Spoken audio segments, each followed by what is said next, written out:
Inferiority और superiority की जो टेंडेंसी होती है उसको रिमूव किया जा सकता है। जीवन में जो परिवर्तन हो रहे हैं, विश्व में जो परिवर्तन हो रहे हैं, उस परिवर्तन को समझा जा सकता है।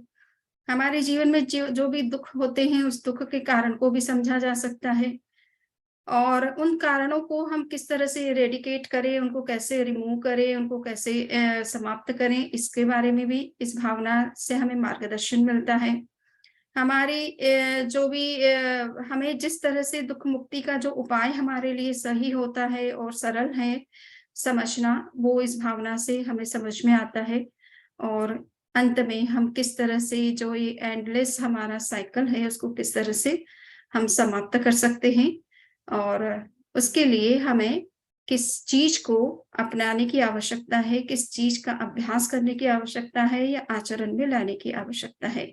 इन सभी बिंदुओं पर हम इस भावना के अंतर्गत चिंतन करेंगे। तो सबसे पहले हम ये समझ लें कि ये भव भावना, इसको हम किस तरह से समझे, ये क्या चीज है। कंटेम्पलेशन ऑफ द वर्ल्ड, इसको कहते हैं संसार की अनुप्रेक्षा या भव की अनुप्रेक्षा। संसार अनुप्रेक्षा कहते हैं या भव अनुप्रेक्षा कहते हैं। तो ये जो अनुप्रेक्षा है, इसका संसार कहते किसको है, तो this contemplation means to come to know the many transformations of the world, to come to know various changes, to be regularly in contact with the cycle of birth and death. इस भावना से हमें ये पता चलता है, जब हम इस पर चिंतन करते हैं तो इसमें किस तरह का चिंतन किया जाता है कि निरंतर ये देखा जाता है कि किस तरह से विश्व में परिवर्तन हो रहे हैं।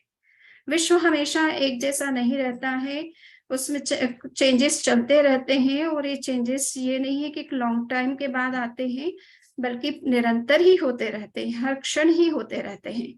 तो ये विश्व किस तरह से बदल रहा है, और हम अपने समय में देखते हैं कि हमारे बचपन में हम जिस तरह का समाज देख रहे थे, जिस तरह की वैल्यूज देख रहे थे, जो सिस्टम्स जिस तरह से चल रहे थे, उसमें काफी कुछ अब नया इनोवेशन हो चुका है, बहुत कुछ चीजें चेंज हो गई है, और उसके साथ हमें भी चेंज होना जरूरी हो जाता है। तो ये परिवर्तन का क्रम निरंतर विश्व में चल रहा है, समाज में भी चल रहा है, वैल्यूज के अंदर भी चेंजेस होते रहते हैं। समय समय पर नए वैल्यूज आते हैं, पुराने वैल्यूज जो कि आउट ऑफ डेट हो जाते हैं तो वो डिस्कार्ड हो जाते हैं। तो ये कई तरह के परिवर्तन समाज में भी चलते हैं, विश्व के अंदर भी चलते हैं, और व्यक्ति के अंदर भी परिवर्तन होता रहता है। बचपन से लेकर के मृत्यु तक कितना मनुष्य बदलता रहता है, उसके विचारों में किस तरह का परिवर्तन होता है, उसके व्यवहारों में किस तरह का परिवर्तन होता है, उसका नजरिया किस तरह से बदलता रहता है समय समय पर, ये सब चीजें चेंजेस हम देखते हैं। तो ये अनुप्रेक्षा इसी बात को समझाती है कि देखिए ये क्या परिवर्तन हो रहा है, इसको समझो, और किस तरह से हो रहा है, किन कारणों से हो रहा है, उसको भी गहराई से समझने की कोशिश करो। इसके पीछे एक बहुत बड़ा रूल है कि पदार्थ जो है निरंतर परिवर्तनशील है। जैन दर्शन में एक सिद्धांत आता है जिसका नाम है नित्यानित्यवाद, या उसको कहते हैं परिणामी नित्यवाद का सिद्धांत, वेरिएबल कांस्टेंट का प्रिंसिपल। यानी पदार्थ निरंतर बदल रहा है, निरंतर बदल रहा है, किंतु अपने स्वरूप को कभी भी वो लूज नहीं करता है। उसका स्वरूप जो एसेंशियल, उसका जो नेचर है वो भी कंटिन्यू करता है, किंतु वो सेम कंडीशन में हमेशा नहीं रहता है।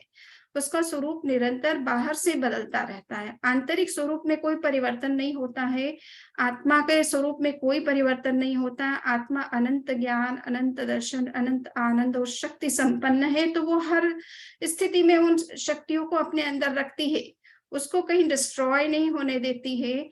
वो शक्तियां उसके अंदर एज इट इज हमेशा हर टाइम बनी रहती है।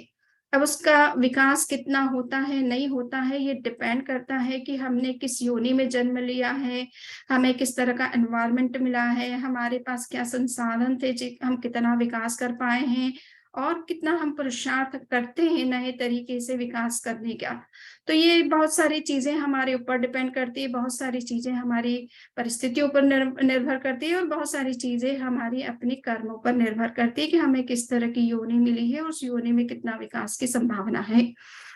तो ये निरंतर पदार्थ बदल रहा है, हर जीव भी निरंतर बदल रहा है, हर पदार्थ भी निरंतर बदल रहा है।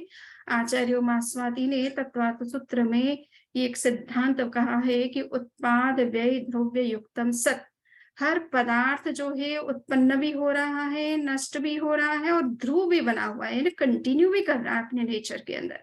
उसका जो एसेंशियल नेचर है वो कभी भी डिस्ट्रॉय नहीं होता है। और कोई भी पदार्थ जो ओरिजिनली एग्जिस्ट कर रहा है वो कभी किसी भी कंडीशन में नष्ट नहीं होता है। केवल ओरिजिनेशन और सीजेशन, रिफॉर्मेशन उसके अंदर चलता है, परिवर्तन होता रहता है, किंतु पदार्थ कभी नष्ट नहीं होता है। तो हर पदार्थ इसी तरह से उत्पन्न और नष्ट भी हो रहा है, किंतु अपने अस्तित्व को बनाए हुए भी है। हम कोई प्लास्टिक की चीज अपने घर में लाते हैं और वो प्लास्टिक की चीज एक समय के बाद नष्ट हो जाती है, टूट जाती है, यूजेबल नहीं रहती है। उस कंडीशन में हम उस प्लास्टिक की चीज को कंपनी को या आपके जो डस्टबिन बने हुए ही रहते हैं, 2 डस्टबिन होते हैं या 3, कभी कहीं का 3-3 भी होते हैं। तो जो चीजें रिसाइकल की जा सकती है उनको आप एक अलग डस्टबिन में डालते हैं और वो रिसाइकलिंग के लिए, प्रोसेस के लिए चली जाती है, उससे एक नया प्रोडक्ट फिर बन करके सामने आता है। तो इसका मतलब है कि वो जो रिसाइकल की जा सकती है वो चीजें नष्ट तो हो नहीं सकती है, उसको आप रिफॉर्म कर सकते हो, रिकंस्ट्रक्ट करते हो और रीडिजाइन कर लेते हो, तो एक नया प्रोडक्ट उसी से बना लेते हो। तो वो चीज उस नए प्रोडक्ट के रूप में कंटिन्यू कर रही है। वो पुराना फॉर्म तो उसका कंटिन्यू नहीं कर सकता है, किंतु एक नए फॉर्म में वो अपने आप को कंटिन्यू करती है, अपने आप को रिन्यू करती है, रिवाइज करती है। तो ये हर पदार्थ का यही नेचर है। जीव की भी मृत्यु हो जाती है, किंतु मृत्यु के साथ वो समाप्त नहीं होता है, वो किसी और नए रूप में जन्म ले लेता है। और इस तरह से एक जन्म से दूसरे जन्म, एक योनि से दूसरी योनि और एक जाति से दूसरी जाति में वो ट्रांसफर होता रहता है, रिफॉर्म होता रहता है, रीबर्थ करता रहता है, किंतु नष्ट कभी नहीं होता है। तो ये सिद्धांत बता रहा है कि कोई भी पदार्थ सृष्टि का हो उसका कभी विनाश नहीं हो सकता है, वो हमेशा बना रहेगा। उसके अस्तित्व को मिटाने की ताकत किसी में नहीं है। इवन ईश्वर जिसे कहा जाए उसमें भी ये ताकत नहीं है कि वो मूलभूत तत्वों को, जिनका अस्तित्व हमेशा से बना हुआ है, उनको डिस्ट्रॉय कर सके। जो भी डिस्ट्रक्शन होता है डूम्सडे के दौरान, जो कुछ भी होता है या जो भी नेचुरल कैलेमिटीज होती है, उसमें इतना ही है कि मानव ने जिस सभ्यता का निर्माण किया वो सभ्यता नष्ट हो जाती है। वो भवन, ये मल्टी स्टोरी बिल्डिंग्स हमेशा नहीं रह पाएगी। अगर नेचुरल कैलेमिटीज हो गई, पानी का बहुत ज्यादा प्रवाह होने लग गया है, बाढ़ आने लग गई है, या समुद्र के जल का स्तर बहुत ऊंचा होने लग गया है, तो शहर नगर जो सभ्यताएं मनुष्य ने विकसित की है वो नष्ट हो सकती है। परंतु वो ईंट पत्थर चूना वो तो कोई नष्ट होना है नहीं है, वो चाहे पानी के अंदर रहे, चाहे जमीन पर रहे, चाहे मकान के फॉर्म में रहे, तो मूल मटेरियल कभी नष्ट नहीं होता है। केवल उसका जो रिफॉर्म रूप होता है, जो उसका जो फॉर्म क्रिएट किए जाते हैं, के नष्ट होते रहते हैं, वो बदलते रहते हैं। तो ये एक मूल सिद्धांत है कि हर पदार्थ जो है शाश्वत भी है और अशाश्वत भी है। कोई भी पदार्थ ऐसा नहीं है कि जो नष्ट हो जाता है और अस्तित्व अपना समाप्त कर लेता है हमेशा के लिए। हर पदार्थ नष्ट होता भी है, किंतु नए रूप में अपने अस्तित्व को बनाए रखता है। So no substance is free from the cycle of origination, cessation, and continuity. All that has been is born and destroyed, is born again and redestroyed. This process of origination and destruction goes on. It is this process which is called the world. संसार इसी का नाम है। संसरति गच्छति इति सततम गच्छति इति संसार। संसार का मतलब क्या होता है कि जो चीज अपने एक रूप से दूसरे रूप, दूसरे रूप से तीसरे रूप में निरंतर बदलती रहती है, उसी को कहते संसरण करना, उसी का नाम है संसार। तो हम एक जन्म से दूसरे जन्म, दूसरे जन्म से तीसरे जन्म, तीसरे से चौथे जन्म, इस तरह से हमारी एक क्रम चल रहा है। हम कंटिन्यू कर रहे हैं नए नए फॉर्म में। तो ये जो नए नए फॉर्म लेना, पुराने फॉर्म का नष्ट होना, पहले का जो बर्थ था उसका समाप्त होना, नया बर्थ लेना, ये जीव के साथ निरंतर इस तरह का परिवर्तन चल रहा है। और पदार्थ के अंदर भी इसी तरह से रिफॉर्मेशन की प्रोसेस चलती रहती है। हर पदार्थ जो है एक समय के बाद में जिस रूप में है उस रूप में हमको नहीं दिखता है, नए रूप में आ जाता है। सो ये परिवर्तन की जो प्रक्रिया है, इसी का नाम है संसार। निरंतर परिवर्तन हर चीज में चल रहा है, जीव में भी और अजीव में भी। Constant thinking on this world cycle of change takes an aspirant towards salvation.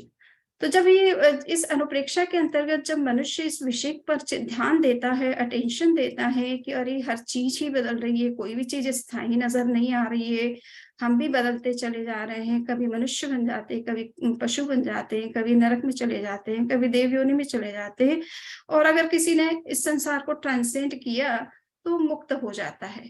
तो हम ये सोचते हैं कि अरे ये बदलते हुए संसार में हम कब तक इस तरह से चलेंगे, तो हम मुक्ति की दिशा में सोचना शुरू कर देते हैं। तो ये संसार भावना हमें मोक्ष की तरफ अभिमुख करती है कि जो तुम्हारा वर्तमान का अस्तित्व है ये स्थायी नहीं है, और इसी तक अपने आप को सीमित मत समझो, और कुछ शाश्वत जो स्थायी स्वरूप है उसके बारे में भी सोचो। Coming out of superiority and inferiority. अब हम ये देखेंगे कि ये संसार भावना से एक ये भी चिंतन सामने आता है कि हम अपने आप को बहुत बड़ा समझ बैठते हैं, चाहे हमारे पास बहुत अधिक वैभव है, या हमारे में इंटेलिजेंस बहुत ज्यादा है, या हमारी कैपेसिटी बहुत कुछ है जो दूसरों में नहीं पाई जाती। उन बातों को लेकर के कभी कभी हमारे अंदर प्राउड हो जाता है, और हम अपने आप को बहुत सुपीरियर समझ लेने लगते हैं, दूसरे को अपने से नीचा समझते हैं या कम आंकते हैं। तो ये जो है हमें समझना है कि आज हम कितने ही समृद्ध हो सकते हैं, पर कल का किसी को पता नहीं है। हमारे आचरण बहुत अच्छे होते हुए भी कभी कभी नेचुरल कैलेमिटीज के कारण से इतना ज्यादा नुकसान मनुष्य को हो जाता है, या बिजनेस जो है कभी कभी ठप हो जाते हैं। वर्तमान में जो पैंडेमिक के कारण से बहुत सारे बिजनेस जो है वो बंद हो गए, बंद होने के कगार पर आ गए। तो इतना जो आगे बढ़ रहा था मनुष्य, उसको अचानक ही इतना बड़ा लॉस लग जाता है जिसको वो भरपाई नहीं कर पाता, और कभी कभी करोड़पति होते हुए भी वो रोडपति बन जाता है, कर हट जाता है उसकी लाइफ से।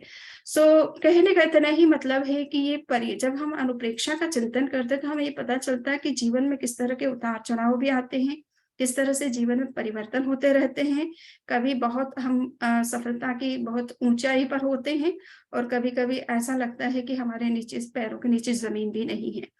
So all living beings are not alike, nor are all men. All differ from one another in intelligence, wealth, and capacity. Those who possesses these are filled with pride. Those who are devoid of them develop an inferiority complex. The remedy for this twofold disease is contemplation of transmigration. तो हमें ये भी नहीं, कभी कभी किसी के पास में धन का अभाव भी हो सकता है, जो जॉब अपॉर्चुनिटी चाहिए उसे नहीं भी मिल सकती है, या जिस रूप में वो जीवन में आगे बढ़ना चाहता है बहुत सारे ऑब्स्टिकल आते रहते हैं, आगे बढ़ने में कठिनाई होती है। तो कभी कभी मनुष्य डिप्रेशन में चला जाता है, और एंजाइटी उसके दिमाग में होने लगती है, फ्यूचर का भय होने लगता है, और इनसिक्योरिटी फील होने लगती है। तो हमें ये भी देखना है कि केवल सिक्योरिटी नहीं, इंफीरियरिटी कॉम्प्लेक्स भी हमारे लिए बहुत हार्मफुल होता है।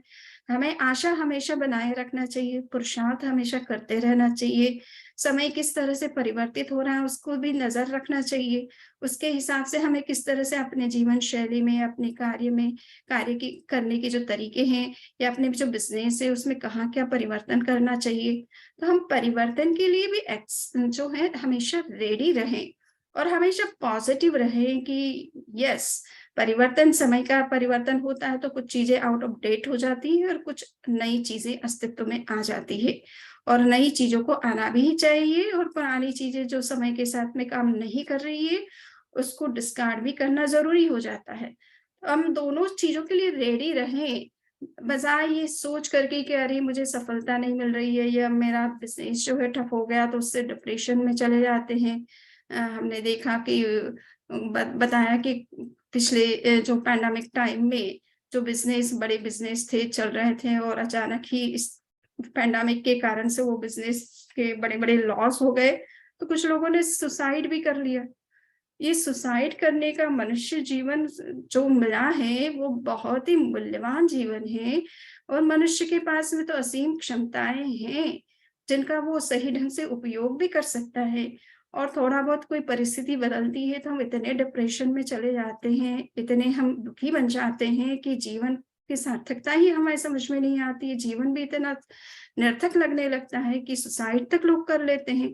तो ये हमारी एजुकेशन, इतना हमने जो विकास किया उसका क्या परिणाम है? हम जीवन के मूल्य को भी नहीं समझ पाए। परिस्थितियाँ तो किसी के हाथ में नहीं होती हैं, वो तो निरंतर बदलती रहती हैं।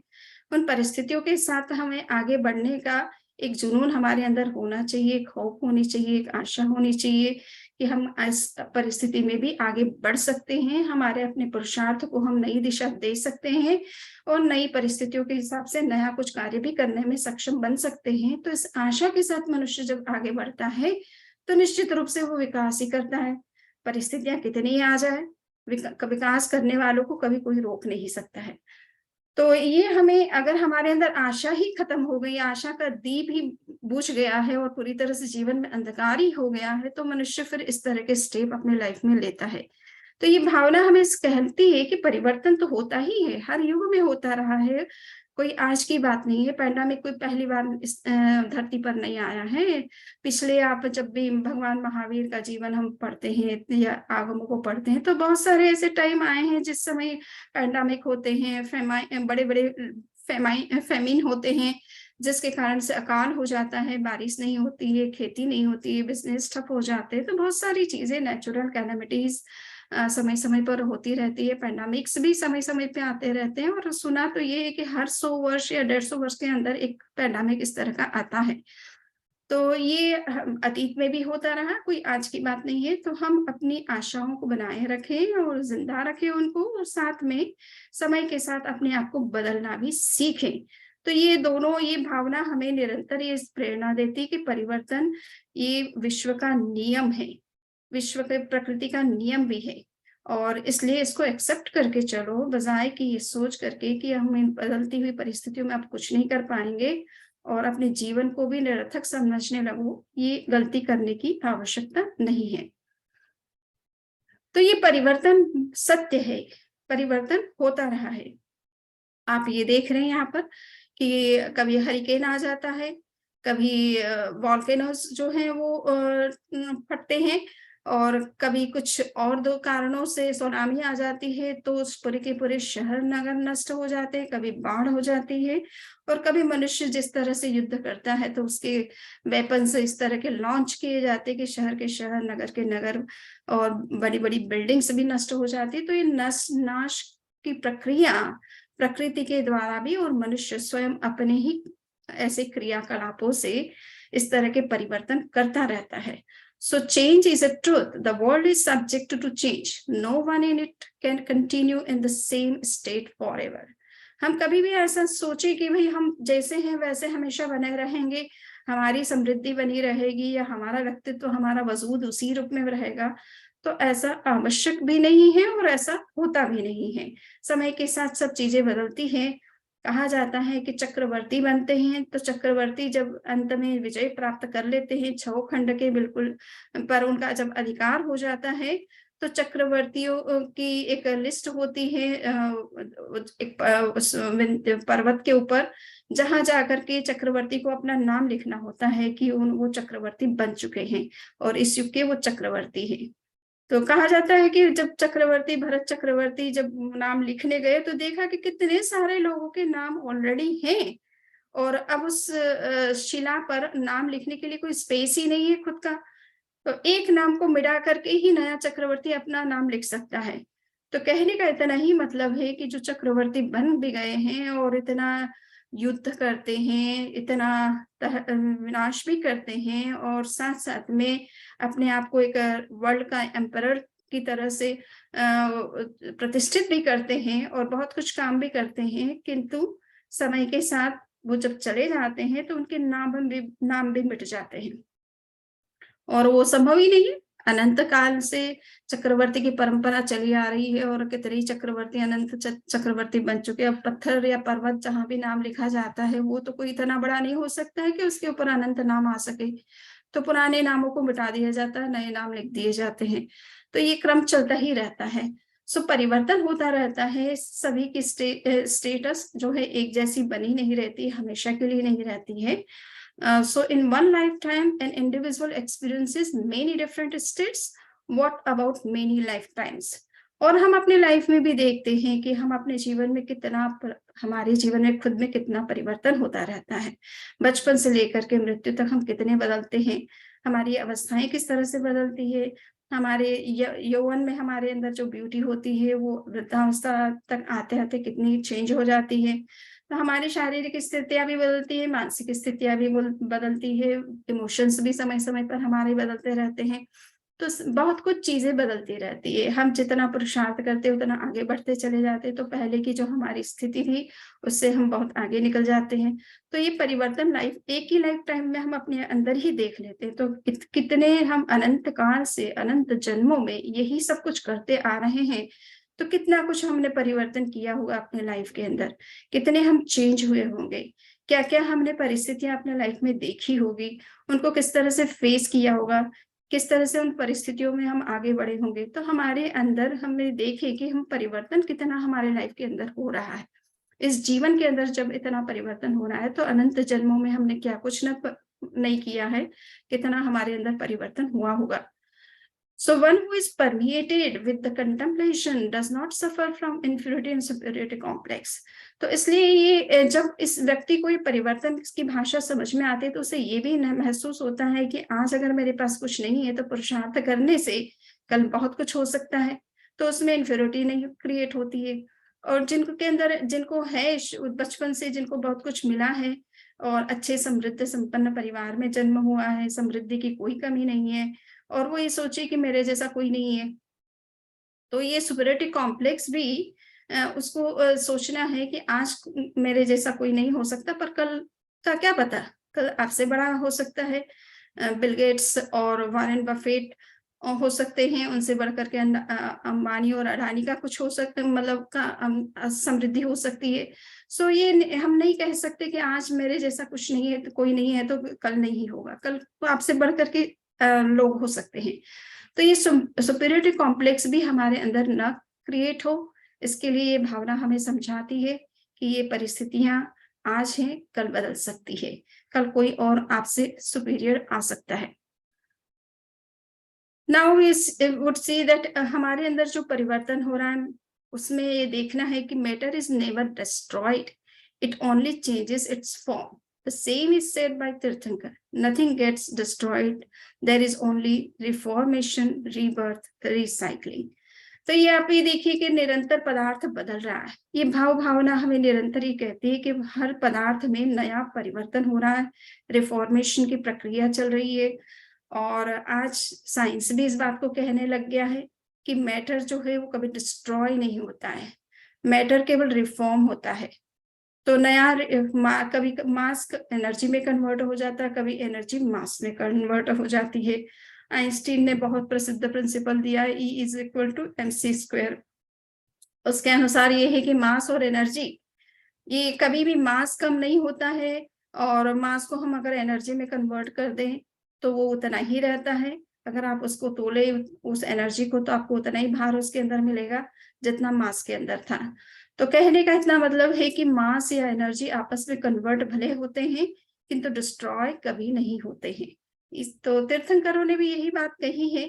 उन्होंने हजारों वर्षों से इस बात को कहते आ रहे हैं, और अनेक जो भी ज्ञानी पुरुष हैं उन लोगों का यही मत है कि ये संसार अनादि काल से चला आ रहा है।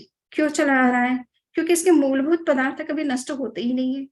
जब होते नहीं है तो वो कहीं ना कहीं किसी न किसी रूप में अपना अस्तित्व बनाए रखते हैं, और इसके कारण से नए रूप आपको दिखते रहते हैं। परंतु पुराने रूपों के नष्ट होने से ये समझना भूल होगा कि वो पदार्थ नष्ट हो गए, वो पदार्थ नए तरीके से अस्तित्व में आते रहते हैं।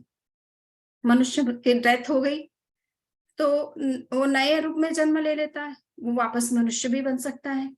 कहा जाता है आगमों में कि सत्तठ भवगहने, मनुष्य पंचेंद्रिय के रूप में, पंचेंद्रिय कोई प्राणी होता है और उसकी अगर मृत्यु हो गई, तो मृत्यु के बाद में उसने अगर उसके जीवन बहुत सिंपल था, बहुत ऑनेस्टिक लाइफ था, बहुत अच्छा लाइफ था, उसने ज्यादा धर्म ध्यान भले ना किया हो, बट कुछ गलत कर्म नहीं किया अपने लाइफ में सपोज, तो ऐसा मनुष्य मर करके पुनः मनुष्य बन सकता है, एक बार नहीं 7 बार बन सकता है, 8 बार बन सकता है। तो पंचेंद्रिय प्राणी अगर कुछ गलत काम नहीं करते हैं, अनैतिक काम नहीं करते हैं और ज्यादा कुछ धर्म ध्यान भी भले उन्होंने ना किया हो, परंतु लाइफ उनका अगर सिंपल रहा है, ऑनेस्ट रहा है, अच्छा रहा है, तो वो 7-8 बार मनुष्य के रूप में रिपीट हो सकते हैं। तो मृत्यु होने के बाद पुनः वापस नए रूप में जन्म हो जाता है, फिर बच्चा बनते हैं, फिर चलना सीखते हैं, बड़े होते हैं, स्कूल जाना सीखते हैं, युवा बनते हैं, जॉब कैरियर में जाते हैं, एंड एक ओल्ड एज आती है और फिर डेथ हो जाती है, फिर चले जाते हैं अपना इस संसार से। तो ये संसार का इस तरह से क्रम हर जीवन, हर व्यक्ति, हर प्राणी के साथ चल रहा है। तो वो निरंतर नया बर्थ लेता रहता है, पदार्थ भी नया रूप लेता रहता है, हर चीज संसार की जो है परिवर्तित होती रहती है। और इसलिए कहा कि ये जब स्वरूप का हम चिंतन करते हैं, तो चिंतन करते करते मन में ये होने लग जाता है कि how long have I been roaming about this world, shall I go on roaming like that forever. ये क्वेश्चन हमारे अंदर क्लिक करना चाहिए कि हम इसी तरह से जन्म और मृत्यु की यात्रा करते ही रहेंगे और ये अनंत काल तक इसी तरह से हम चलते रहेंगे, इसी चक्र में चलते रहेंगे। क्योंकि एक होता है, आप जॉब करते हैं या घर के काम करते हैं, एक समय के बाद में आपको रेस्ट चाहिए, एक समय के बाद आपको रिटायरमेंट चाहिए।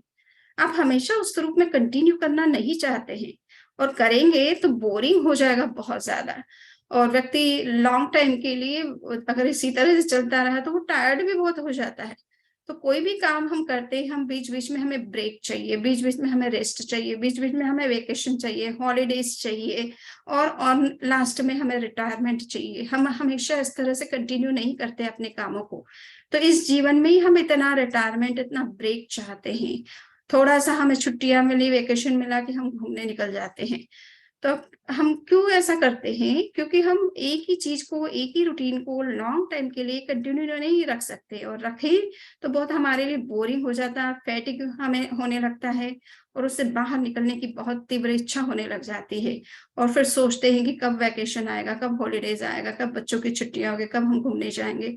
सो ऐसी जब हम इस जीवन में इतना ज्यादा हम रूटीन का लाइफ नहीं जी सकते हैं, तो ये जो जन्म और मरण की अनादिकाल से परंपरा चली आ रही है, और अनंत बार हमने इस तरह से जन्म ले लिया है, मरण कर लिया है, और यही सारे काम हम हर जन्म में करते चले आ रहे हैं, तो कहीं ना कहीं एक दिन ऐसा आता है कि हमें उससे भी फेटिग होने लगता है, हम उससे वो बोरिंग हो जाता है हमारे लिए, और हम ये सोचने लगते हैं कि इस जन्म मरण के चक्र का कब अंत हम करें।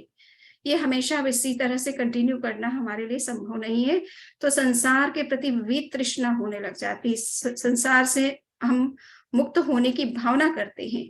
तो इस संसार के स्वरूप का जब आप चिंतन करेंगे, तभी आपको इस तरह का फैटिग होगा। जब आप सोचेंगे ही नहीं, जस्ट यही सोचते रहेंगे कि नहीं, मनुष्य जन्म मिला है, हमें परिवार मिला है, हमें ये काम करना चाहिए, वो करना चाहिए दिन भर, यस वो भी जरूरी हो सकता है, किंतु साथ साथ में ये भी देखिए कि अब इसी जन्म में हमें कुछ और भी आगे का करने का भी यही अवसर है। उसके बाद में हम सोचेंगे तो संभवतः हम चांस चुक जाएंगे। तो ये संसार के चक्र को किस तरह से हम खत्म कर सकते हैं। और कहा जाता है, आगमों में कहा जाता है कि नसा जाई, नसा योनि, न तम कुलम, न तम व्हाट वी से ठाणम, न जा न जाया न मुआ सब्बे जीवा अनंत सो। अर्थात ऐसा कोई भी स्थान नहीं है, ऐसी कोई सी भी जाति यानी प्रजाति जिसमें हमने जन्म नहीं लिया हो, ऐसा कोई कुल नहीं है, स्पेसिस नहीं है जिसमें हमने जन्म न लिया हो। हम सब योनियों में, हम सब कुलों में, हम सब जातियों में जन्म लेते आ रहे हैं, और ये निरंतर हम इस तरह का क्रम हम निरंतर करते आ रहे हैं। तो ऐसा कोई स्थान नहीं है जहां हमने जन्म नहीं लिया हो और जहां हमने मृत्यु प्राप्त नहीं की हो। और ये एक बार नहीं, अनंत बार हमने ऐसा कर लिया है। तो अब हम इस चक्र से बाहर आना चाहते हैं, और जब ऐसा हम सोचते हैं, तभी जाकर के उस चक्र से बाहर आने के लिए कुछ हम पुरुषार्थ कर सकते हैं। तो ये मनुष्य जन्म इस पुरुषार्थ के लिए स्पेशल मिला है। मनुष्य जन्म का मूल लक्ष्य यही है कि हम इस पुराने कर्मों के बंधनों को तोड़े और नए भी जो कर्म हम वर्तमान में कर रहे हैं उनको भी इसी जन्म में समाप्त करके हम मुक्ति की तरफ कैसे आगे बढ़ सकते हैं।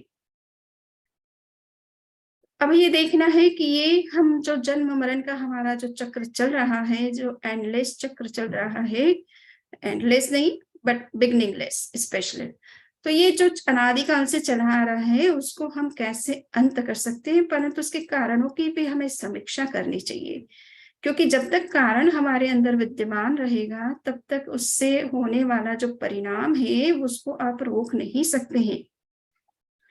आपने कोई सीड बोया है तो निश्चित रूप से उससे वो सीड स्प्राउट करेगा, उससे कोई प्लांट निकलेगा, उसके ऊपर जो भी फल आने हैं सो आएंगे ही।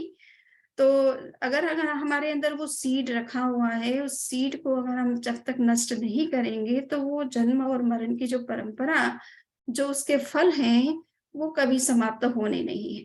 तो भगवान महावीर ने आचार्यांग सूत्र में एक बहुत ही बड़ी बात, बड़ा सिद्धांत दिया है, और वो है कि अगम च मूलम च विगिन च धीरो।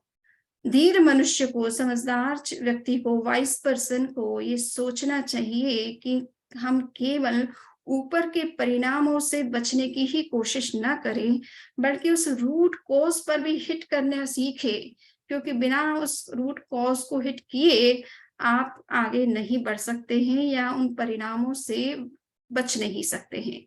तो मूल और ऊपर के जो फूल पत्र हैं उन सब पर, दोनों पर ध्यान देने की आवश्यकता है। रूट पर भी ध्यान देना है और रूट से जो परिणाम सामने आते हैं, जो फल निकलते हैं, उन फलों पर भी ध्यान देने की आवश्यकता है कि वो फल हमारे लिए जरूरी है या नहीं है। ये दोनों चीजें हैं। तो यहाँ पर बताया है कि हमारी जन्म और मरण की परंपरा का मूल कारण क्या है। तो भगवान महावीर ने कहा कि रागो यदोषो बियकम वियम कम्मम च मोह प्रभवम वयंती कम्मम च जाई मरणस्य मूलम दुखम च जाई मरणम वयंती। तो राग और द्वेष, ये दो, बीय का मतलब ये दो जो है कर्म के बीज हैं, और जब तक कर्म है तब तक जन्म और मरण भी चलेगा। तो कर्म का बीज आपका राग और द्वेष है। जब तक इस राग और द्वेष से ऊपर उठने की कोशिश नहीं करोगे तो ये जन्म और मरण की परंपरा का भी कहीं अंत आना नहीं है। हम देख रहे हैं यहाँ पर यूक्रेन में युद्ध चल रहा है, अब पता नहीं क्या स्थिति है, बट ये युद्ध होते हैं, ये दो देश आपस में लड़ते हैं, दो समुदाय आपस में लड़ते हैं, दो व्यक्ति आपस में लड़ते हैं, या इसी तरह के जो भी व्यवहार होते हैं, जो उसका पीछे राग और द्वेष कारण है।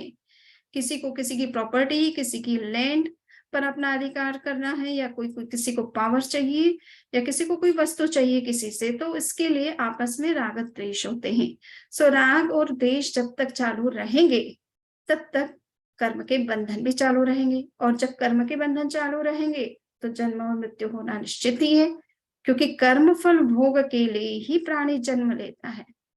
इसलिए कहा जाता है 24 दंडकों की जो चर्चा जैन तत्व विद्या के अंदर की जाती है कि ये मनुष्य बनना भी कर्म कर्म का दंड है। ये एक प्रकार से मनुष्य बनना भी एक प्रकार का दंड है जीव को, कि वो मनुष्य के रूप में जन्म लेता है और फिर अनेक तरह की परिस्थितियों का सामना करता है, अनेक तरह की समस्याओं का सामना करता है, अनेक प्रकार से उसको मेहनत करनी पड़ती है इन सब चीजों में आगे बढ़ने के लिए। तो वो कर्म का फल स्वरूप ही वो मनुष्य बना। उसने ऐसा कोई कर्म किया जिसके कारण से वो मनुष्य बना। किसी ने कोई ऐसा कर्म किया कि वो पृथ्वी काय में जन्मा, किसी कोई अग्नि काय में जन्मा, कोई अप काय में जन्मा, कोई तेजस काय में जन्मा। अलग अलग जाति, अलग अलग योनि में, अलग अलग रूपों में जीव का जो जन्म हो रहा है कर्म के कारण से हो रहा है। उसने ऐसा कर्म किया है इसलिए उस योनि में उसका जन्म हो रहा है। तो अगर उसको उस जन्म और मरण की परंपरा से मुक्त होना है तो राग द्वेष से मुक्त होने की बात पर ध्यान देना है। जस्ट हम कुछ छोटे मोटे नियम पालन कर लेते हैं कि हमें प्रदूषण में ये नहीं खाना, वो नहीं खाना, इतना ही कोई धर्म नहीं है। वो बहुत अच्छी बात है, इतना तो करना ही चाहिए मिनिमम जो हम कर सकते हैं और जिसमें कोई दिक्कत नहीं होती है हमें। परंतु उससे आगे हमें ये देखना है कि हमारे अंदर कोई तरह का राग है या द्वेष है तो उसे हम कैसे कम करें। 10वें कालिक सूत्र में भगवान महावीर ने कहा है कि चत्तारि एक कसिना कसाया सिंचंती मूलम पुनः भवस्स। ये जन्म और मरण की परंपरा के पीछे हमारे 4 प्रकार के जो कषाय हैं, क्रोध, मान, माया और लोभ, ये मूल कारण बनते हैं। और क्रोध, मान, माया, लोभ को ही दूसरी भाषा में राग और द्वेष कहते हैं। तो ये राग और द्वेष, ये दो मूल बातें अगर हमें समझ में आ जाए और इसको कम कर सके, तो निश्चित रूप से हम बीज को जब खत्म कर देंगे, बीज ही जब नष्ट हो जाएगा तो फल आना ही बंद हो जाएंगे। बहुत सिंपल बात है। तो राग द्वेष को कम करने के लिए अगर किसी से तपस्या नहीं होती है तो भी कोई बात नहीं है, किसी से और तरह की साधना नहीं होती तो भी कोई बात नहीं है, किंतु राग द्वेष को कम करने का अगर उसके अंदर संकल्प हो, तो वो हम प्रतिदिन के जो व्यवहार होते हैं, आचरण होते हैं, किसी के साथ हमारी कोई इस तरह की बातचीत होती है जिससे हमारे संबंध खराब होते हैं, या कोई तरह की नेगेटिविटीज क्रिएट होती है किसी के माइंड में या हमारे खुद के माइंड में, तो हम उससे ज्यादा बचने की कोशिश करें। तो अब हमें क्या करना चाहिए? इस राग द्वेष को उससे मुक्त होने का क्या सरल तरीका हो सकता है? तो इसके बारे में ये कहा जाता है कि हमें अपने आत्मा के जो स्वभाव है, ज्ञायक स्वभाव है, उस पर चिंतन करना चाहिए, उसको निरंतर काम में लेना चाहिए। राग द्वेष तो हम अनंत काल से करते ही आ रहे हैं, और अगर इसी तरह से इस जन्म में भी किया तो आगे भी हमारा क्रम इसी तरह से चलता ही रहेगा। तो हमें ये देखना है कि अब इस समय हमें जागृत होने की आवश्यकता है, हमारे अपने ही स्वरूप को पहचानने की आवश्यकता है, जो अपने आप में भगवान वीतराग स्वरूप है। और उस वीतराग स्वरूप का जब तक आप चिंतन नहीं करेंगे, अपने ज्ञायक स्वभाव को एक्टिव नहीं करेंगे, तो ये राग द्वेष तो फिर आपके ऊपर प्रभावी होती ही रहेंगी। परिस्थितियां तो हर के जीवन में आती है, हमारे भी आती है, आपके भी आती है, हर व्यक्ति के जीवन में आती है। और उन परिस्थितियों के निमित्त से हम अपने आप को जस्टिफाई करते रहते हैं कि इसने ऐसा किया इसलिए मैंने वैसा किया।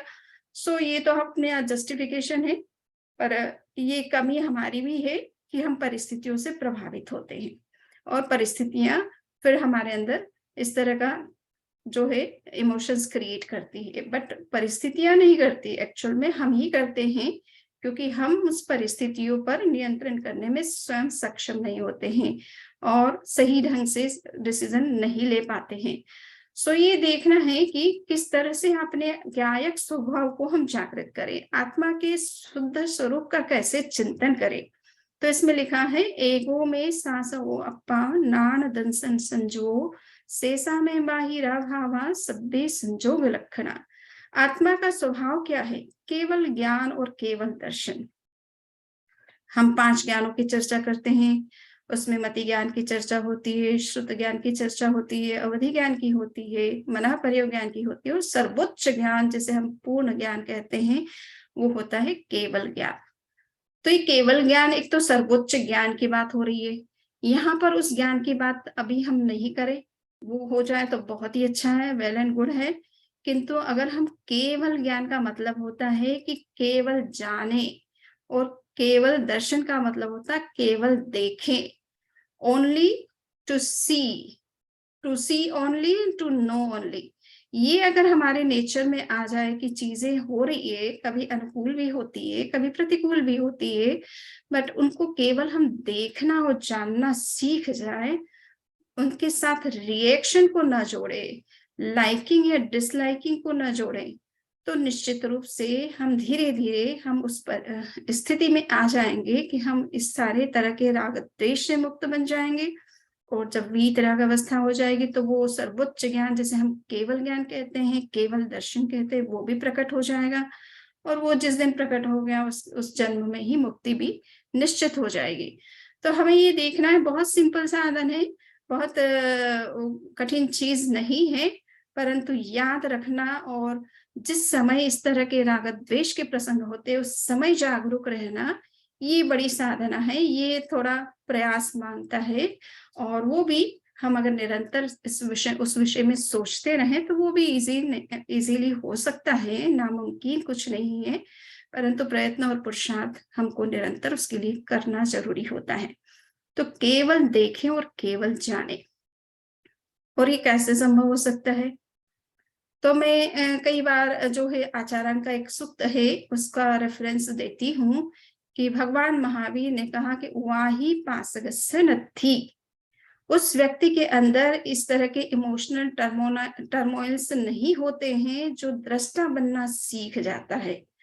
तो दृष्टा बनने की आदत तो आपको बहुत अच्छी होती ही है, हम सभी में है वो आदत। जब कभी हम टीवी के सामने बैठते हैं, हमारी इंटरेस्ट का कोई अगर सीरियल चल रहा है, कोई ड्रामा चल रहा है, या कोई मूवी चल रही है, या कोई न्यूज़ चल रही है, या कोई भी इस तरह का लेक्चर चल रहा है, तो हमें बिल्कुल हमारा ध्यान, पूरा अटेंशन उसके ऊपर होता है।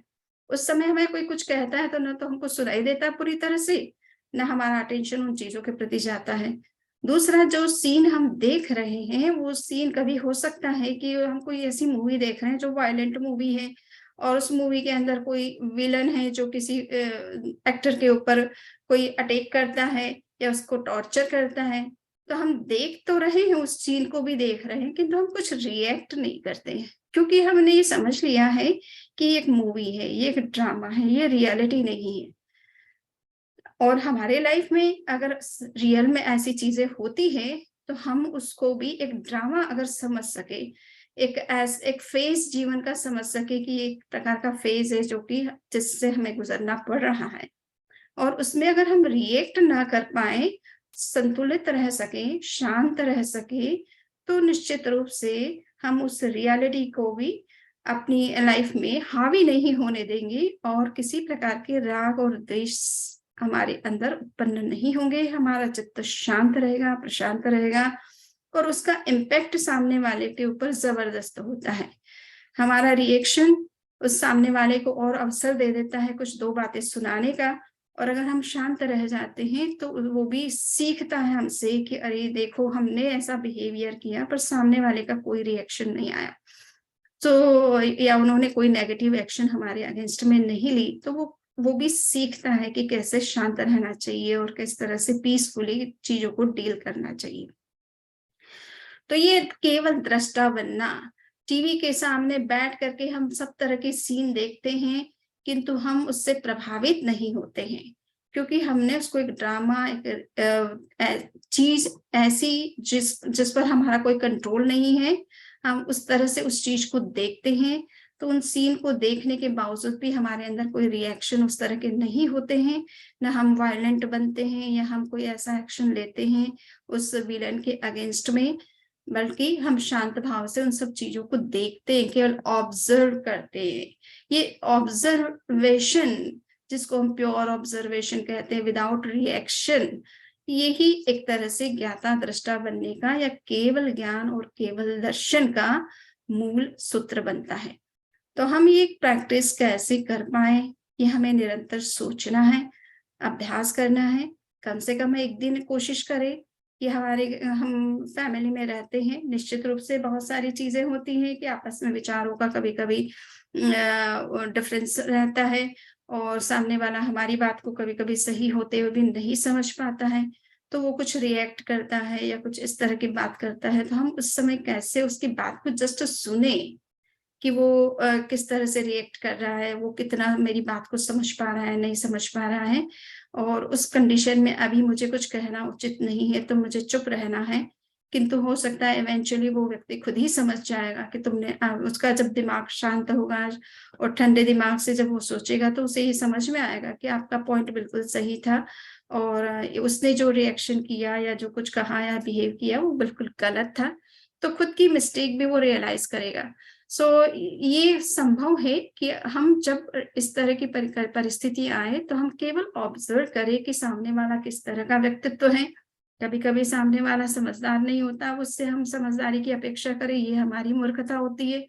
तो हम ये देखना चाहिए कि उसका लेवल क्या है, किस तरह का वो व्यक्तित्व है, उसका क्या बिहेवियर है लोगों के साथ, दूसरों के साथ, तो वही बिहेवियर मेरे साथ भी करेगा, या उसका नेचर में क्या चीज़ें हैं जो कि उसको बदलना उसके लिए संभव नहीं है।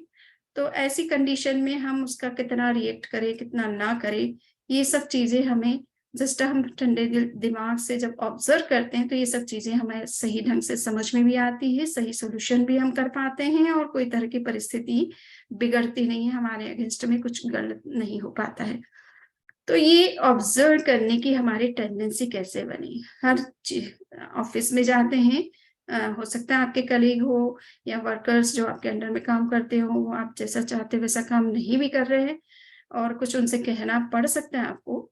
बट हो सकता है तो पीसफुली जितना अपन डील कर सकते हैं उतना ही सामने वाला हमारी बात को ज़्यादा अच्छे से समझेगा और पॉजिटिव तरीके से लेगा, अपने आप को करेक्ट करेगा और जो काम जैसा होना चाहिए फ्यूचर में वो वैसा होने लगेगा। सो हमें ये देखना है कि ऑब्जर्व करने की टेंडेंसी हमारे अंदर, ऑब्जर्वर हम कैसे बन सके, प्योर ऑब्जर्वर विदाउट रिएक्शन।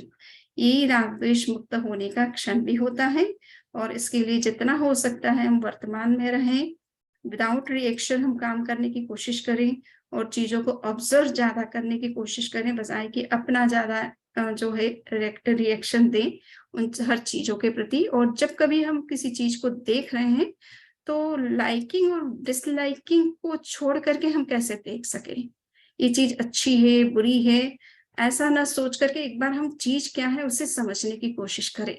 तो ये जो ज्ञाता दृष्टा भाव जिसे कहा जाता है या साक्षी भाव कहा जाता है, ये साक्षी भाव हमारे अंदर जितना आएगा, या तथाता भाव भी कहते हैं। तथाता का मतलब है कि जो चीज जैसी है उसको वैसा देखो, ऑब्जर्व करो, उसको एक्सेप्ट करो, तो आपको कोई रिएक्शन नहीं होगा। सब चीजें तो आपके हिसाब से नहीं हो सकती है, दूसरा व्यक्ति अपने तरीके से सोचता है, अपने तरीके से करता है और हम चाहें कितना भी, पर वो उसका अपना दिमाग है, उसके अंदर से जो विचार आते हैं, जो सोच आती है वो उसी तरीके से सोचेगा और करेगा।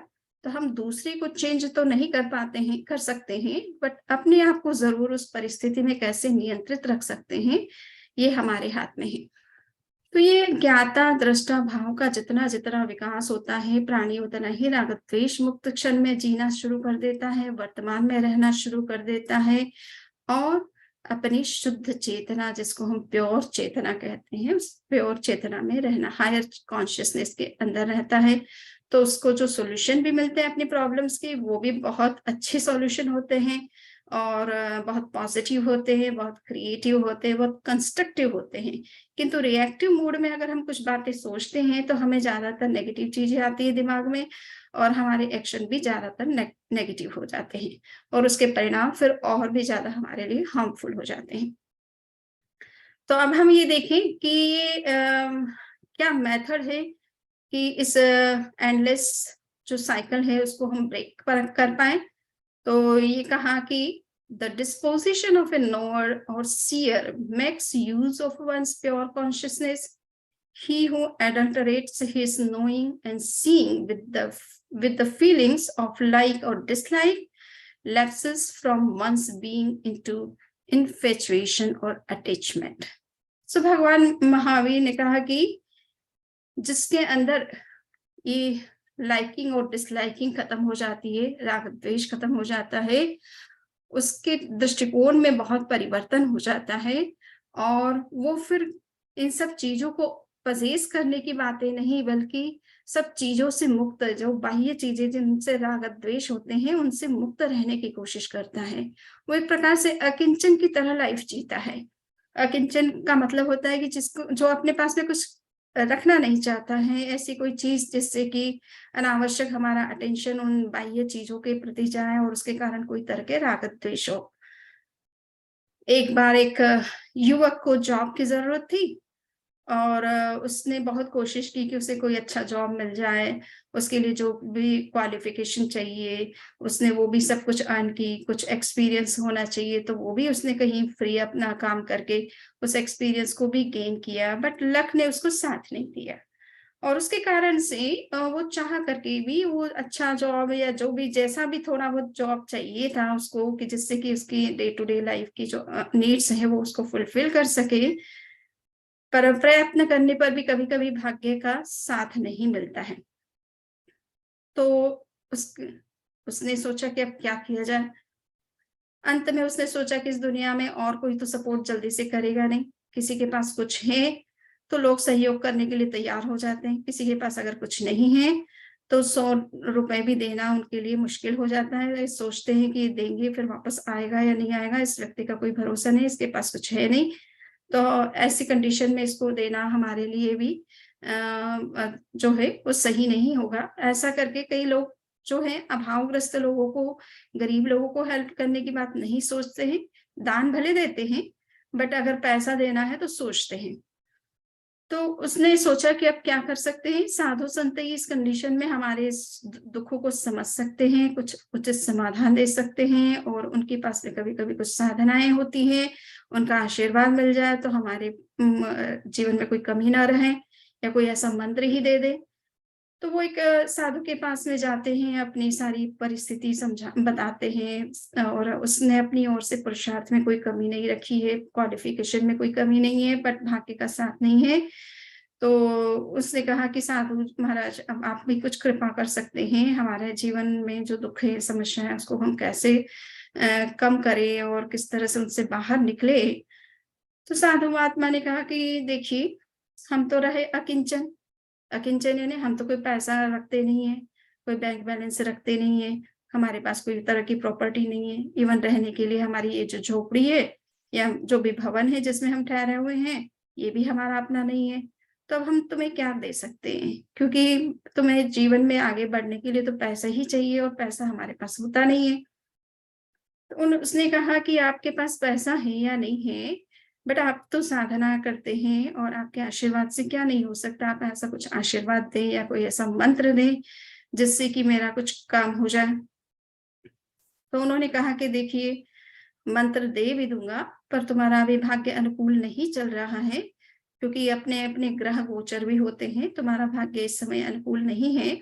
तो उस कंडीशन में वो मंत्र मंत्र कितने काम करेंगे मुझे पता नहीं है, बट हाँ, एक जो भक्त है, कोई आया था जो कि बड़ा संपन्न था, और उसकी मेरे प्रति बड़ी श्रद्धा है, और उसने सोचा कि और कुछ नहीं, महाराज जी के लिए एक सोने का बाउल जिसमें कि वो अपना खाना खाएं, यूं करके मेरे को भाव, वो एक सोने का जो है, गोल्ड का 24 कैरेट गोल्ड का वो एक बाउल दे करके गया है। बट मैं तो उसको रखना नहीं चाहता, क्योंकि हम साधुओं को पास में अगर इस तरह से धन संपत्तियां होगी तो निरंतर हम उसी का चिंतन करते रहेंगे, उनकी सुरक्षा की बातें सोचते रहेंगे, भय बना रहेगा, हम इधर उधर कहीं निकल नहीं पाएंगे, ना हमारी ध्यान साधना हमसे हो पाएगी। तो मैंने उसको बालक समझ करके, उसने श्रद्धा से यहाँ रख गया, तो मैंने उसको बाहर जो नदी है उसके पास वहीं पे मैंने उसको फेंक दिया है। अगर तुम्हें चाहिए तो तुम जा सकते हो, मिल जाएगा संभवतः, कोई ने अगर नहीं लिया है। तो उसने देखा कि वहां गया, और वास्तव में लकीली उसके भाग्य ने साथ दिया, और वो 24 कैरेट का जो अच्छा सा एक बाउल था सोने का बना हुआ, वो उसको मिल गया। उसने सोचा कि ये तो एनफ है मेरी लाइफ के लिए, इससे एक छोटा बिजनेस भी मैं डेवलप कर सकता हूँ, और लाइफ मेरी अच्छे से चल सकती है। बट आश्चर्य उसको मन में ये होने लग गया कि अरे भाई, 24 कैरेट का सोना, और वो भी एक पूरा बाउल, अगर छोटी सी रिंग भी मिल जाए या नाक का कांटा भी मिल जाए तो कोई उसे छोड़ता नहीं है। हम लोगों की ये टेंडेंसी होती है, और ये साधु महात्मा, ये तो इस तरह से 24 कैरेट का सोना इस तरह से उन्होंने फेंक दिया जैसे कोई कंकर पत्थर कचरा हो, इस तरह से। तो ये इस तरह के व्यवहार इनमें किस तरह से हो जाते हैं, इनके जीवन इस तरह से क्यों बदल जाते हैं, इनका चिंतन क्यों बदल जाता है, ये भी तो आम व्यक्तियों से निकल करके आते हैं। तो उसने वापस उस झोपड़ी की तरफ गया जहाँ साधु महाराज थे, तो बाहर खड़े होकर के कहने लगा कि महाराज, मैं अंदर आ सकता हूँ? तो साधु महाराज ने कहा कि अंदर आने की तो मनाही नहीं है, पर पहली बात ये है कि तुम्हें क्या बात है, क्या तुम चाहते हो, अब तुम्हें मिला नहीं क्या वो कटोरा या बाउल? सो उसने कहा कि मिल तो गया आपके आशीर्वाद से, और मैं आपके लिए, आपके प्रति इसके लिए तो बहुत ही जो है धन्यवाद करता हूँ, परंतु मन मन में एक प्रश्न हो रहा है, वो प्रश्न का समाधान भी चाहता हूँ साथ में। तो उन्होंने कहा कि क्या बात है, तुम्हारा क्या प्रश्न रह गया अभी? तो बोले कि मेरे का ये प्रश्न है कि आप लोग इस तरह से इन पदार्थों के प्रति इतने अट्रैक्ट नहीं होते हो, और अगर कोई ने दे भी दिया तो उसे आप छोड़ भी सकते हो इतना इजीली। तो ये ऐसा कैसे हो सकता है? आपको, आपके पास में ऐसी क्या चीज है कि आप कुछ नहीं होते हुए भी बड़े सुखी हैं? कोई तरह का दुख नहीं है, कोई तरह का कंप्लेन नहीं है, कोई तरह की नीड नहीं है। तो साधु महाराज ने कहा कि इसके लिए तो तुम्हें भीतर जाना होगा। तो वो भीतर चला गया। तो साधु महाराज ने कहा कि देखिए, यहाँ झोपड़ी के भीतर आने की बात नहीं कर रहा हूँ, तुम्हें अपने भीतर जाना होगा, अपने अंदर झांकना होगा, अपने आत्मा के स्वभाव को समझना होगा। जिस सुख और जिस शांति की खोज में तुम पदार्थों के पीछे भाग रहे हो, वो सुख और शांति तुम्हारे अंदर ही निहित है। तो उसको बाहर खोजने से वो कभी मिलनी नहीं है। हाँ, पदार्थ का सुख मिल सकता है, पदार्थ जनित आपको सुविधाएँ मिल सकती हैं और पदार्थ का उपयोग करके आप धर्म के क्षेत्र में भी आगे बढ़ सकते हो। किंतु जिस सुख और शांति की बात तुम सोचते हो, पदार्थ से मिलेगी, वो कभी नहीं मिलनी है। पदार्थ से तो हमेशा असंतोष ही बढ़ता है। इसलिए अपने स्वरूप को पहचानो, जिसके अंदर सुख और शांति स्वयं में निहित है, वो अगर बाहर इस तरह से भिखारी बन कर के घूमेगा, तो उसको बाहर की चीज़ें तो भले मिल जाएँ, किंतु वो सुख और शांति जो अंदर अवेलेबल है, वो कभी उसे उपलब्ध नहीं हो सकती। तो इसलिए हम लोगों ने उस स्वरूप को समझा है और अपने ही भीतर उस सुख की खोज करते हैं, बाहर के जगत में नहीं करते हैं। जहाँ है नहीं, वहाँ खोजने से कुछ नहीं मिलता है। कहा जाता है ना कि बुढ़िया जिसकी सुई गुम गई और वो बाहर खोज रही थी प्रकाश के अंदर, तो किसी व्यक्ति ने पूछा कि अम्मा क्या गुम हो गया है? क्या चीज़ खोज रही हो? तो उसने कहा मेरी एक सुई थी और मुझे वो सुई चाहिए, बहुत ज़रूरी है मेरे लिए, तो मैं उस सुई को खोज रही हूँ। तो उन्होंने कहा कि अच्छा ठीक है, हम आपको हेल्प करते हैं, पर बताइए कि आपने वो सुई आपके हिसाब से कहाँ गिरी थी और अ, आप कहाँ बैठी थी? तो उन्होंने कहा कि ये सुई ना वैसे तो मैं अपनी झोपड़ी के अंदर बैठी थी और वहीं पे ही गिर गई। तो बोले फिर बाहर खोजने का क्या सेंस है? सुई गिरी झोपड़ी के अंदर और खोज बाहर रही हो तो बाहर कैसे मिलेगी वो चीज़? तो बोले झोपड़ी के अंदर प्रकाश नहीं है, अंधेरा है और बाहर में प्रकाश है, इसलिए मैं बाहर में खोज रही हूँ। तो उसने कहा कि अम्मा ये तो बहुत ही सामान्य लॉजिक है कि जो चीज़ जहाँ गिरी वहाँ तो मिल सकती है, जहाँ गिरी नहीं वहाँ खोजने से आपको कहाँ से मिलेगी। ये कहानी वैसे तो कहने के लिए बहुत लॉजिकल नहीं लगती है कि ऐसा कोई व्यक्ति करेगा, बट जस्ट इस बात से ये इंडिकेट किया जा रहा है कि जो चीज़ अपने भीतर है उसे बाहर खोजेंगे और जो बाहर है उसे भीतर खोजने की कोशिश करेंगे तो दोनों ही एक तरह से विरोधाभास कहलाते हैं, कंट्राडिक्शन कहलाते हैं। तो हमें ये समझना है कि जो चीज़ भीतर है उसको तो भीतर खोजने से मिलेगा। हाँ, पैसा चाहिए, मकान चाहिए, कपड़ा चाहिए, भोजन चाहिए, अ, अन्य फिज़िकल हमारी जो नीड्स हैं उसको पूरा करने के लिए तो आपको बाह्य संसाधन चाहिए। उसको इग्नोर आप नहीं कर सकते हैं, बट हमको ये देखना है कि हम चाहते क्या हैं एक्चुअल में।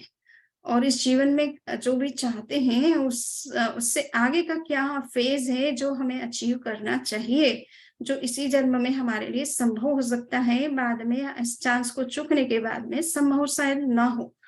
तो हमें ये सोचना है कि ये अशरण भावना हमें ये बार-बार कहती है कि हमें इस अ अ, अनंत जो जन्म-मरण की परंपरा अनादिकाल से चली आ रही है, उसका कहीं न कहीं एंड करने की आवश्यकता है और उस एंड के लिए ज़रूरी है कि हम अपने राग-द्वेष को कम करें, बाह्य-मुखता को कम करें, बाह्य आकर्षणों को कम करें, जितनी ज़रूरत है उतना पदार्थ रखना, उसका उपयोग करना, वो ज़रूरी हो सकता है, किंतु उसके प्रति भी हमारा किसी प्रकार का मोह ना हो, राग ना हो उन चीज़ों के प्रति, उन्हें छोड़ने में हमें संकोच ना हो। जब भी लास्ट मोमेंट हमारे लाइफ का हो, तो हमें उसे त्याग करने में, संधारा ग्रहण करने में भी कोई दिक्कत ना हो। तो ये अगर हमारे अंदर वृत्ति विकसित होती है, तो निश्चित रूप से हम इस जन्म-मरण की अनादिकालीन इस परंपरा को ब्रेक कर सकते हैं और उस स्थिति में पहुँच सकते हैं, जिसमें हम पहुँचना चाहते हैं। भगवान महावीर ने कहा दुःखम हयम जस्य न होई मोहो, मोहो हओ जस्य न होई तन्ना, तन्ना हया जस्य न होई लोहो, लोहो हओ जस्य न किंचनाई। मनुष्य को अपने दुखों का अगर अंत करना है तो मोह से मुक्त बनना होगा और मोह से मुक्त होने के लिए उसके अंदर की जो भौतिक इच्छाएं हैं, कामनाएं हैं, अभिलाषाएं हैं, क्रेविंग्स हैं, उनको कम करना पड़ेगा। और जब इन क्रेविंग्स को कम करेंगे तो निश्चित रूप से जो क्रेविंग्स हमारे अंदर जो भी भौतिक इच्छाएं जनरेट होती है उसका जो कारण है लोभ, ग्रीड, उस ग्रीड पर भी हमारी विजय होने लगेगी और एक दिन जब ग्रीड हमारे अंदर खत्म हो गया तो हम अकिंचन बन जाएंगे सही अर्थ में और वो ही हमारे सुख का बड़ा कारण बनता है। अकिंचन व्यक्ति जितना सुखी होता है उतना पदार्थ के बीच में रहने वाला व्यक्ति सुखी महसूस नहीं करता है। वो बाहर से लगता है कि बहुत सुखी है, बहुत समृद्धि है, कोई कमी नहीं है, उसके पास में सब कुछ है, जो चाहे सो कर सकता है, किंतु फिर भी वो भी सन्यासियों के पास में जाता है। करोड़पति भी सन्यासियों के पास में इसीलिए बैठते हैं कि जो सुख सन्यास में है, त्याग में है, अकिंचनता में है, कुछ नहीं रखने में है, बाह्य आकर्षणों से मुक्त रहने में है, वो पदार्थ के बीच रहने में नहीं होते हैं। So non-greed means destitution. The bliss arising out of the state of destitution is incredible and self-attainable. Some yogi has rightly said, experience for yourself the state of destitution. In that state, you will become the master of the three worlds. This is a divine secret available to a yogi.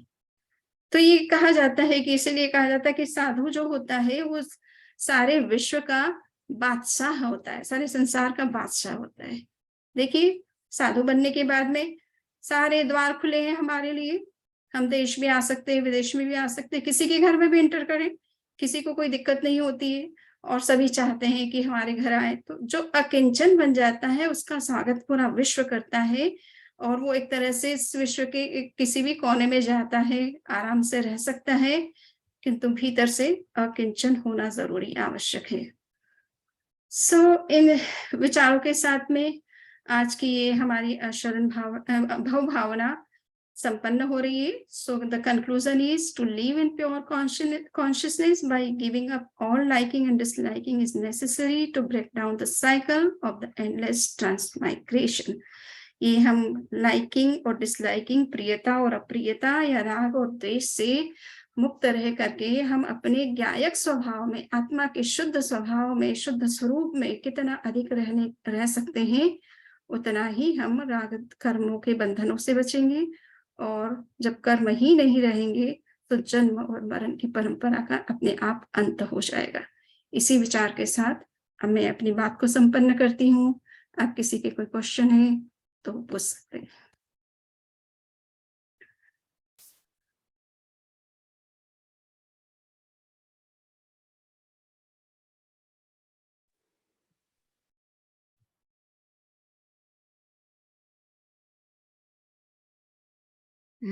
ज्ञाता दृष्टा भाव और संयुक्त का relation है क्या?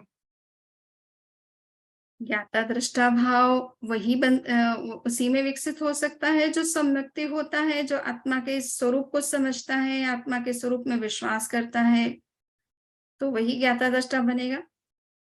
कि आत्मा का, जब तक आत्मा को नहीं पहचाना है, आत्मा के स्वभाव को नहीं पहचाना है, स्वरूप को नहीं पहचाना है, वीतरागता में जिसका विश्वास नहीं है, वो तो फिर कहाँ ज्ञाता दृष्टा बनेगा। पदार्थ का उपयोग ये ज्ञाता दृष्टा भाव में हो सकता है या नहीं हो सकता? क्यों नहीं हो सकता है, उसमें भी कहाँ दिक्कत है। तीर्थंकर क्या किसी मकान में नहीं रहते हैं? तीर्थंकर भोजन नहीं करते हैं? वीतराग पुरुष को भी शरीर है, तो शरीर की जो जरूरत है उस हिसाब से उसको मकान भी चाहिए, ठहरने के लिए, आराम करने के लिए, चाहे प्रवचन करना हो तो प्रवचन करने के लिए, और खाना तो चाहिए शरीर को। जब तक शरीर है, आयुष्य पूर्ण नहीं होता है, तब तक तीर्थंकर भी, यद्यपि दिगंबर परंपरा समझती है कि केवली जो है वो भोजन नहीं करते हैं, केवली भुक्ति के सिद्धांत को वो नहीं मानते हैं, किंतु श्वेतांबर परंपरा के हिसाब से तो ये है कि वीतराग बनने के बाद भी भोजन तो करते ही है, क्योंकि वो शरीर की जरूरत है। शरीर तो बिना भोजन के नहीं टिकता है, तो वो भोजन भी करते हैं, बातचीत भी करते हैं, विश्व की सारी और व्यक्तियों की समस्याओं को भी सुनते और समझते हैं, किंतु रहते हैं अपना वीतराग, राग द्वेष नहीं करते।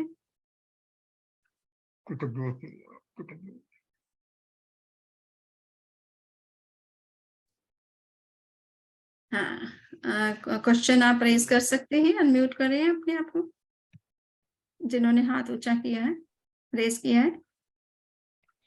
वंदामी नमन सामी। हाँ,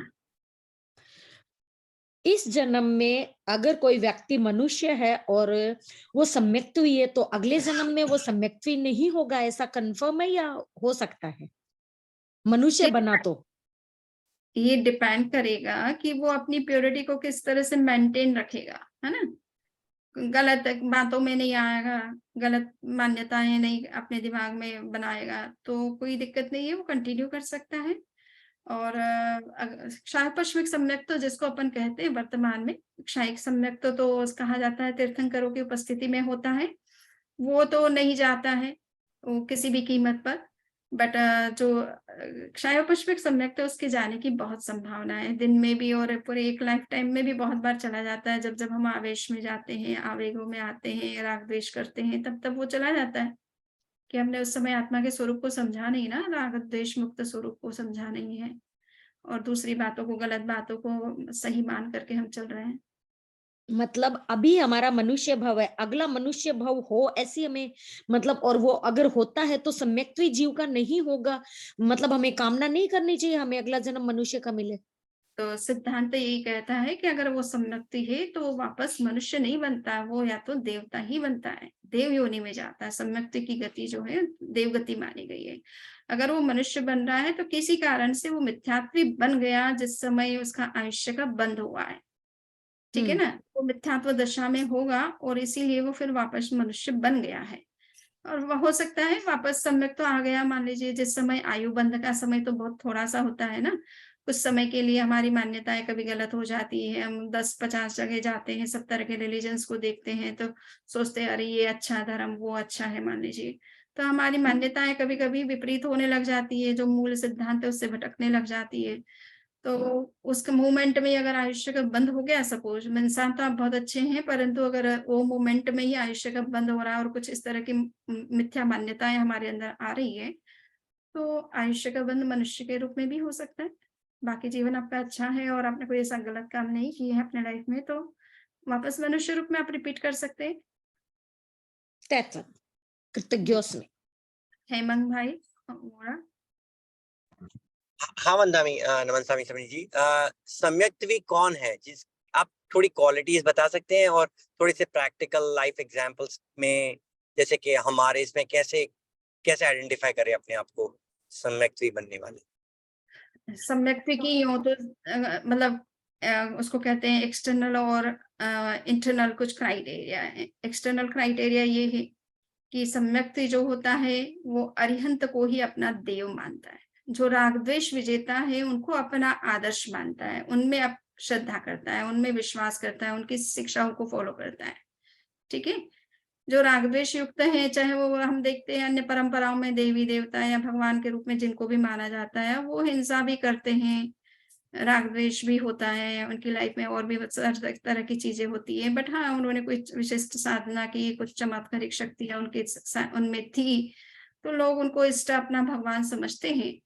बट सम्यक्ति होता है, वो समझता है कि मूल में वीतरागी ही सही अर्थ में भगवान होते हैं, है ना। केवल ज्ञानी भी होने चाहिए, वीतरागी भी होने चाहिए, जिनको सत्य का ज्ञान भी पूरी तरह से होना चाहिए और स्वयं राग द्वेष मुक्त भी होने चाहिए, हिंसा आदि से सबसे मुक्त होने चाहिए। तो उसको अपना इष्ट मानता है, उनको अपना इष्ट समझता है, उनको अपना आदर्श मानता है, उन्हीं में श्रद्धा करता है, उनके वचनों को ही फॉलो करता है। तो वो सम्यक्ति की पहचान है। सच्चे गुरु जो होते हैं, जो इस तरह के पथ पर चल रहे हैं और वो अपना मार्गदर्शन करते हैं, तो उसी को अपना गुरु समझता है। हर किसी को कोई प्रवचन कर रहा है, बहुत अच्छा प्रवचन तो बहुत अच्छे कर सकते हैं, बट अगर वो उनका लाइफ उस तरह का नहीं है, जिस तरह के सिद्धांत की बात कही जा रही है, तो फिर ठीक है, वो स्कॉलर हैं, वो ज्ञानी पुरुष हैं, उनका भी सम्मान रिस्पेक्ट तो हमको करना ही चाहिए। अच्छी बात कोई भी बताए, हम सबको सबसे सीखना ही अच्छी बात है। बट गुरु के रूप में कि भाई हम हमारा मार्गदर्शन वास्तव में वही करे, उसी को माने जो कि इस मार्ग पर हमको ले जाने में सक्षम हो। एंड शास्त्र जो है वो जैन आगम जो है उन पर हम श्रद्धा करें, ठीक है। बहुत सारी दूसरी पुस्तकें भी हैं और अच्छे ऑथर्स भी हैं और अच्छे ज्ञानी पुरुष सब परंपराओं में, सभी धर्मों में भी होते हैं, अच्छी बातें लिखते हैं, पढ़ते रहे, उसको कोई बात नहीं। बट एक पथ को चुनाव करें कि हमें वीतराग ने जो हमें दर्शन दिया उसको हमें फॉलो करना। तो ये एक तो बाहर का क्राइटेरिया है। दूसरा है नौ तत्व। नौ तत्व में आपकी पूरी श्रद्धा होनी चाहिए। तत्व क्या है, उसका स्वरूप का आपको ज्ञान तो होना चाहिए। अब कोई कुछ पढ़ा दे, कोई कुछ पढ़ा दे और उसको हम सब उसी को हम मान ले और उस तरह से चलते रहें, तो कभी कभी हम भटक जाते हैं, ठीक है ना। हमें तो सही रास्ते का पता नहीं है। और जो जिन्होंने सही दृष्टा, अभी ये जो अनुप्रेक्षा की बात मैं कर रही हूँ, तो आचार्य महाप्रज्ञ जी की पुस्तक है, अमूर्त चिंतन, ये पुस्तक है, ठीक है ना, इसको जरूर पढ़िए आप। इस पुस्तक में उन्होंने ये बात कही कि हम आम व्यक्ति जो होता है, कॉमन व्यक्ति होता है, उसको सत्य का बोध नहीं होता है, वो तत्व को पूरी तरह से नहीं जानता है। तो फिर उसको क्या करना चाहिए कि जो सत्य दृष्टा है, जो वीतरागी तीर्थंकर है, उनकी वाणी में तो कम से कम उसे विश्वास और पूरी श्रद्धा होनी चाहिए। ताकि उनको वो फॉलो करे। जो चीज हम नहीं जान सकते, जिसने जाना है, जिसने देखा है, जिसने अनुभव किया है, जो उस स्थिति में पहुंचा है, उसको फॉलो करे कम से कम। तो इसलिए हमारी आगम वाणी में पूरी श्रद्धा होनी चाहिए। ये 9 तत्व का इसलिए हमें ज्ञान भी होना चाहिए। तो 9 तत्व के स्वरूप को हम समझे। ये एक ये दोनों बाहर के क्राइटेरिया। तीसरा क्राइटेरिया मूल में है कि हमारे अंदर ही ऐसा क्षोभ होता है कभी-कभी प्राकृतिक रूप से, स्वाभाविक रूप से, कि किसी ने किसी से कुछ सीखा नहीं, जाना नहीं, परंतु फिर भी उसकी श्रद्धा अपने आप तत्व के प्रति होती है। अपने आप उस सत्य जो है वो ही उसको समझ में आता है, उसी में उसकी रुचि होती है, इंटरेस्ट होता है, वो उस इंट्यूट कर लेता है कि ये बात सच है और ये गलत है। तो ऐसा खुद का स्वयं का भी हो सकता है इनर प्योरिटी, कि आप तत्व को समझ लें और आप में वो सम्यक तो आ जाए। और लास्ट है कि आत्मा में पूरी तरह से आपका विश्वास होना चाहिए।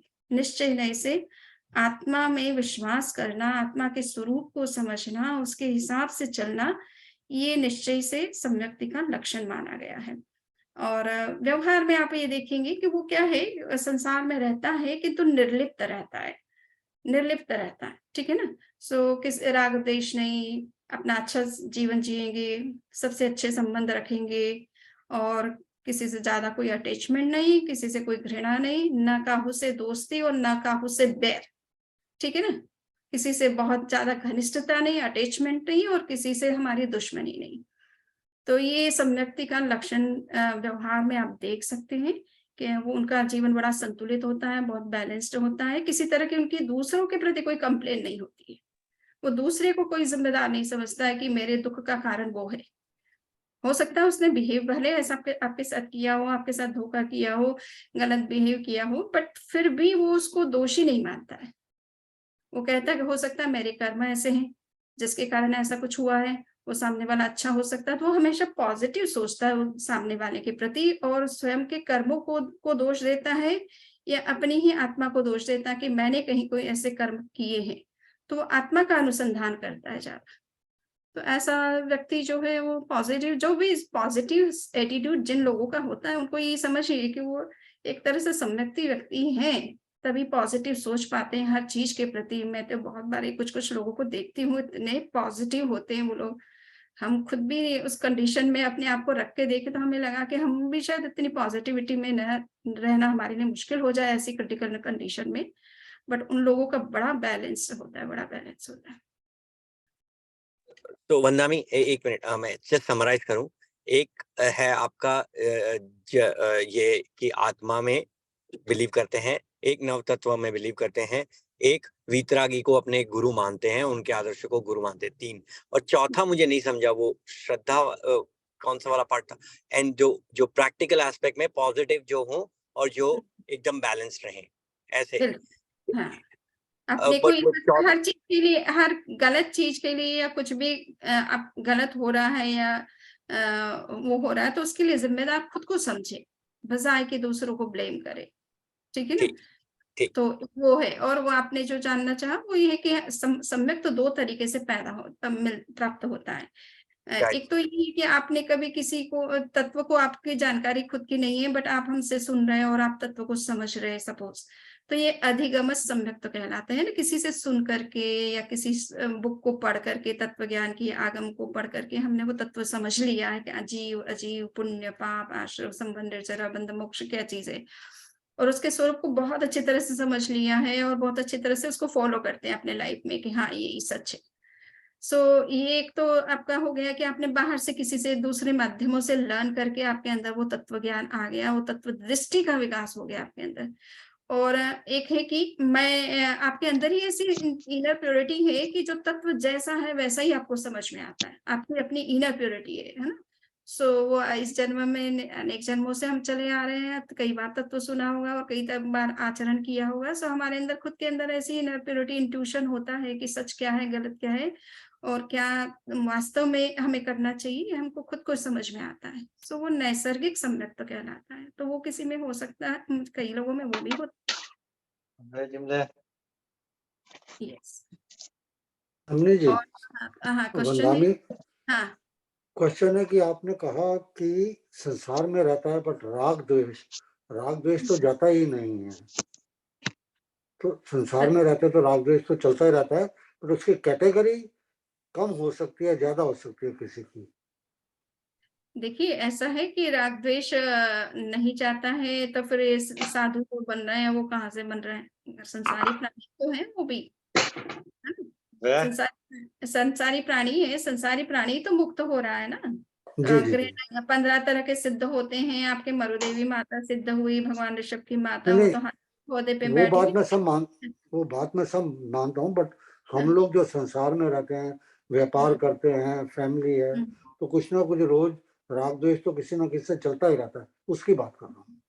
सही बात है। तो ये संभावनाएं इस लाइफ में तो बहुत है। मैं भी मानती हूँ जी इस बात को कि परिस्थितियां इस तरह से मोड़ लेती है लाइफ में कि मनुष्य चाहे अनचाहे उस कंडीशन में चला जाता है। पर अपने को अनुप्रेक्षा का मतलब ही ये है कि उस स्वरूप की बात भी, उसका चिंतन करते रहेंगे तो आपके राग द्वेष धीरे धीरे कम होते चले हाँ जाएंगे, है ना। और फिर आप बचते बचते पूरी तरह से, जैसे रिटायरमेंट ले लिया तो आप इन्वॉल्व ही नहीं बिजनेस में। अब बिजनेस में जो कुछ हो रहा है बच्चे संभाल रहे हैं, आपको उसमें कुछ रिएक्ट करने की जरूरत ही नहीं है।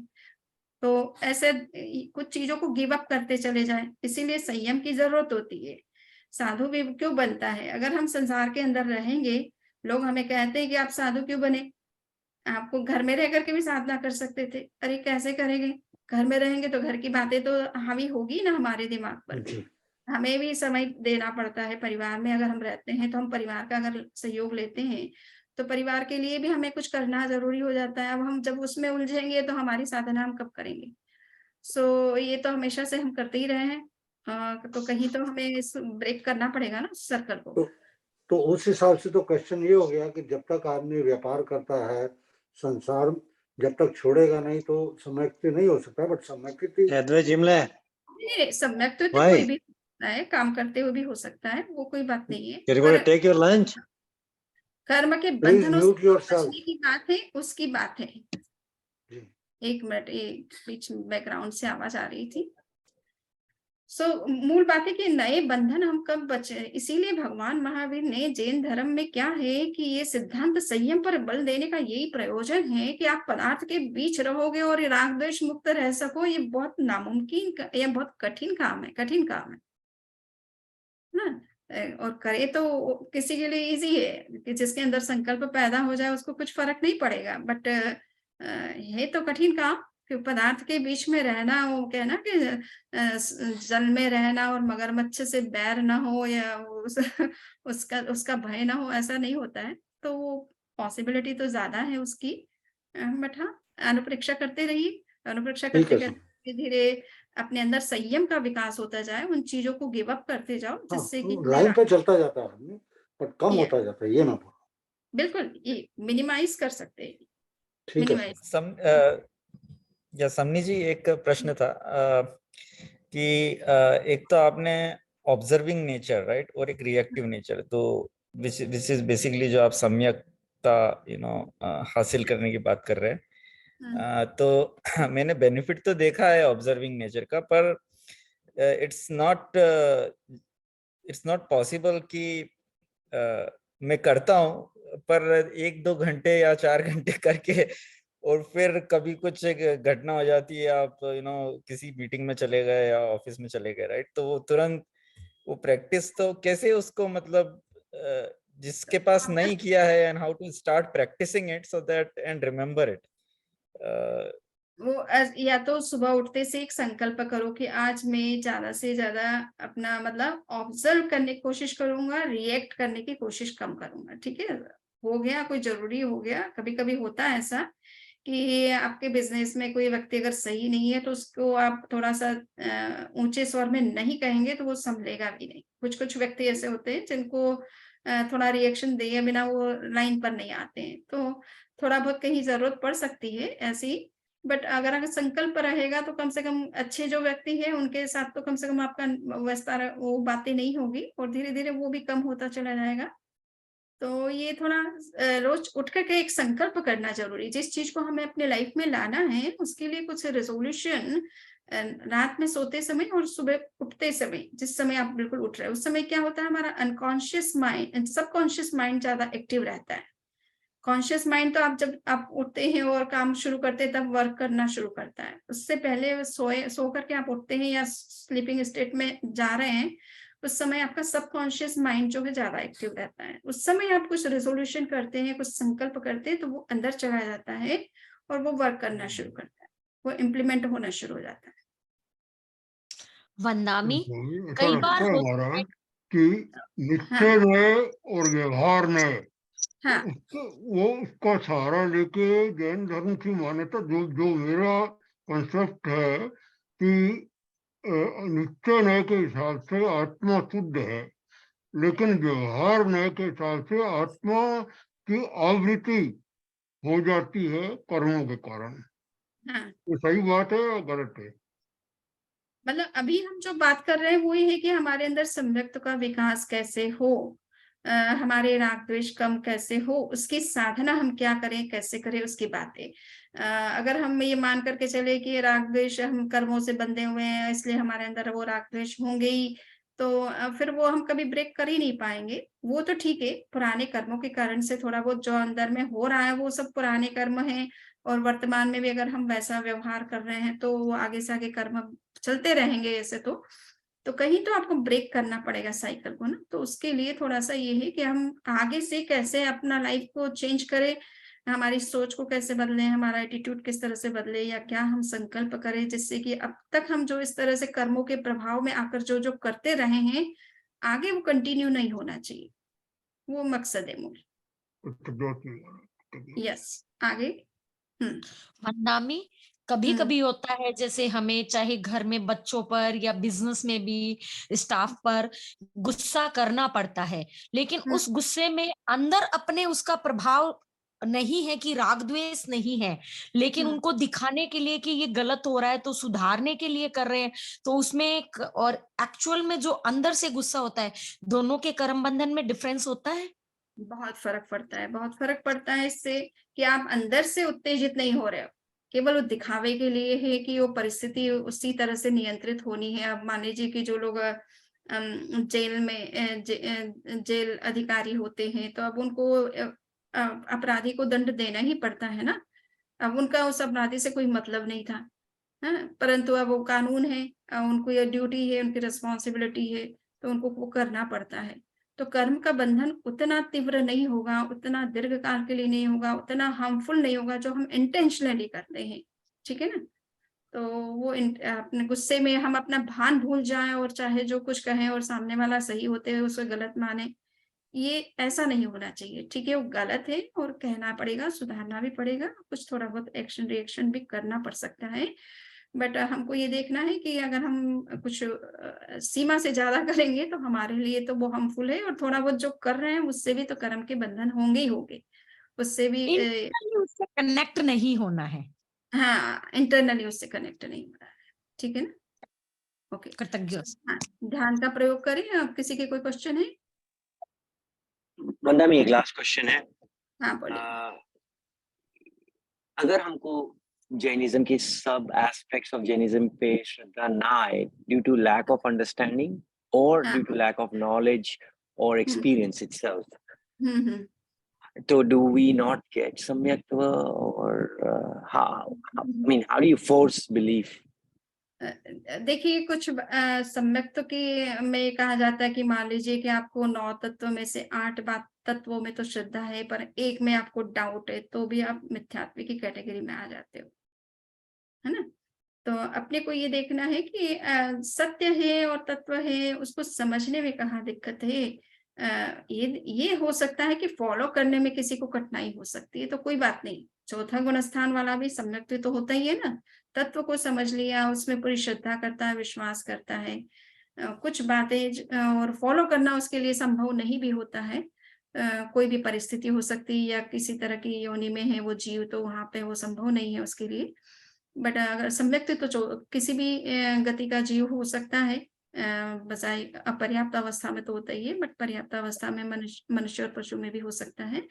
सो कहने का इतना ही मतलब है कि तत्व में श्रद्धा है, सत्य को मेरे को जानना चाहिए। अगर अपने को नहीं समझ में आ रहा है तो कोशिश करें कि क्यों नहीं आ रहा है ये बात समझ में, या क्या उसके पीछे आपके अंदर लॉजिक चल रहा है, आप क्या किस रूप में उसको सही नहीं समझ पा रहे हैं, तो चर्चा कर सकते हैं आप और उसके बारे में अपनी दृष्टि क्लियर कर सकते हैं और फिर विश्वास करें। फॉलो करने वाली बात हो सकता है ना संभव हो, बट एटलीस्ट सत्य को जाने और माने तो सही, जिए, वो बहुत ही बड़ी बात होती है। फिर आगे की बातें। ठीक है, थैंक यू। ओके, सो अब हम ध्यान का प्रयोग करेंगे। सभी तैयार हैं? ध्यान का करना चाहते हैं ना?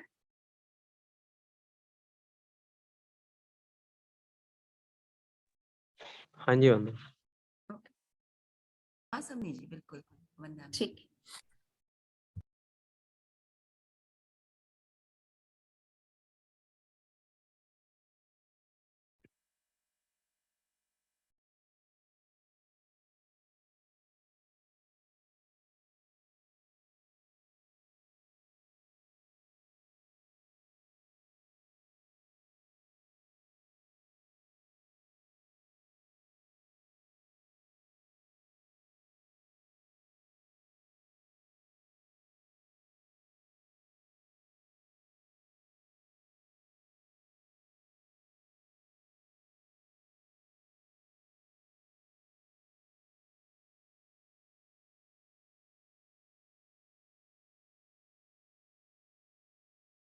सभी आंखें कोमलता से बंद, रीढ़ की हड्डी सीधी, गर्दन सीधी।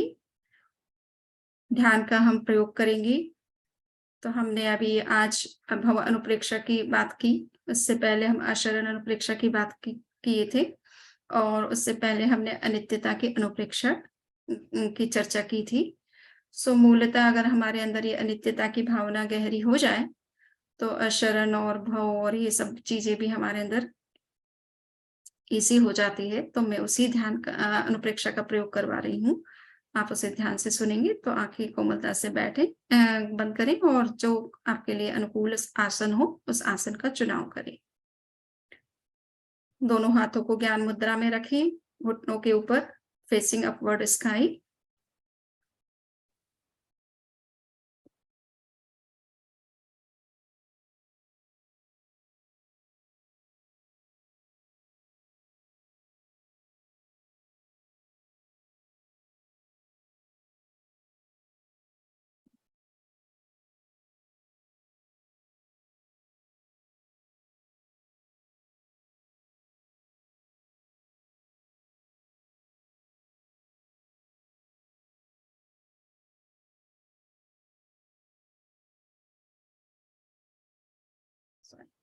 चलिए, तो मैं आज करवाती हूँ। ये रिकॉर्डिंग कोई कारण से स्टक हो रही है।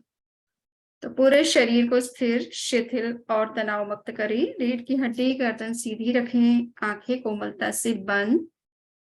ओम की 5 बार ध्वनि के साथ हम ध्यान का प्रयोग शुरू करेंगे। लंबा श्वास लें और ओम की ध्वनि करें। ओम।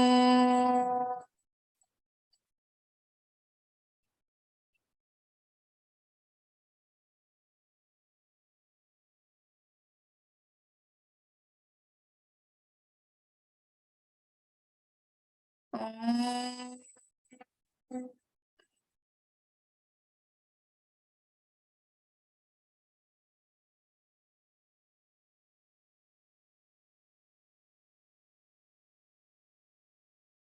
ओम।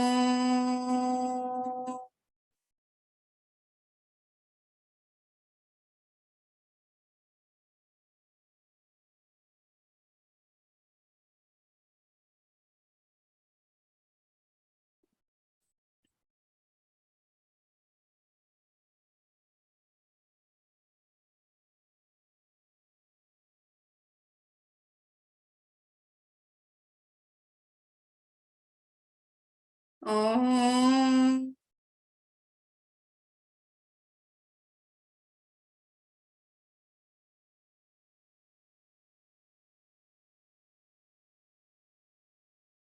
पूरे शरीर को स्थिर, शिथिल और तनाव मुक्त करें। पृष्ठ रज्जु, गर्दन सीधी रखें। ध्यान का पहला चरण काय उत्सर्ग। पूरे शरीर को स्थिर और शिथिल करें। उसके लिए अपने चित्त को दाहिने पैर के अंगूठे पर केंद्रित करें। अंगूठे में होने वाले प्रकंपनों का, सेंसेशंस का, फंक्शंस का अनुभव करें।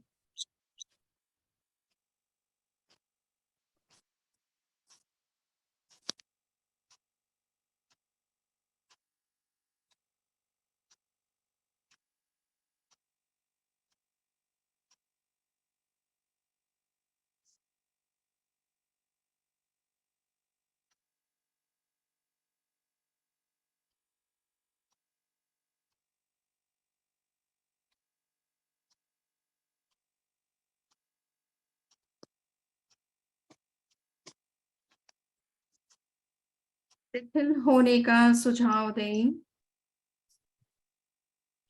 शिथिलता का अनुभव करें। अब अपने चित्त को दाहिने पैर की प्रत्येक अंगुली पर ले जाएं। हर अंगुली को भीतर से देखें, ऑब्जर्व करें।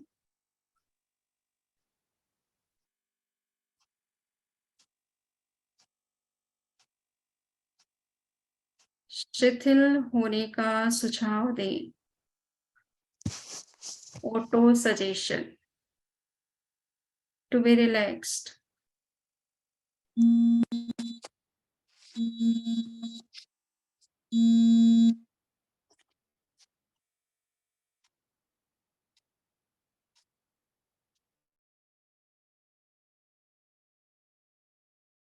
अनुभव करें, पैर की प्रत्येक अंगुली शिथिल हो रही है। इसी तरह से पंजा, तलवा, एड़ी, टखना, पिंडली, घुटना, जंघा और कमर तक के भाग पर चित्त को ले जाएं। पूरे भाग की प्रेक्षा करें, ऑब्जर्व करें। जो कुछ हो रहा है उसका अनुभव करें।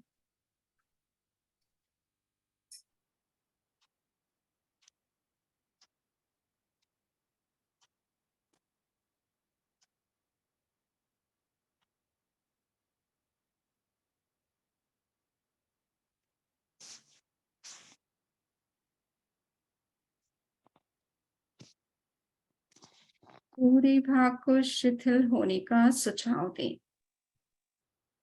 पूरा दाहिना पैर शिथिल हो रहा है। शिथिल हो रहा है। शिथिल हो चुका है। अब चित्त को बाएं पैर पर ले जाएं। उसके अंगूठे से लेकर कमर तक के पूरे भाग की प्रेक्षा करें। जैसे जैसे आपका प्रेक्षा का अभ्यास परिपक्व होगा, वीतरागता का अभ्यास अपने आप होता चला जाएगा। राग द्वेष मुक्त रहने का अभ्यास अपने आप होता चला जाएगा। केवल प्रेक्षा, ऑब्जर्व करें।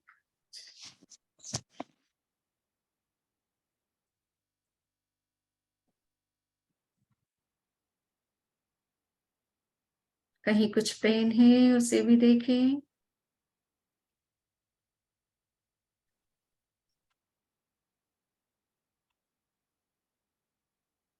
देखने का अभ्यास, ज्ञाता दृष्टा भाव का विकास।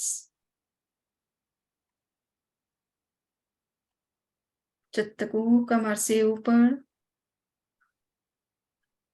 शरीर के मध्य भाग पर केंद्रित करें। फ्रंट, बैक, लेफ्ट, राइट, पूरे मिडल पार्ट को देखें।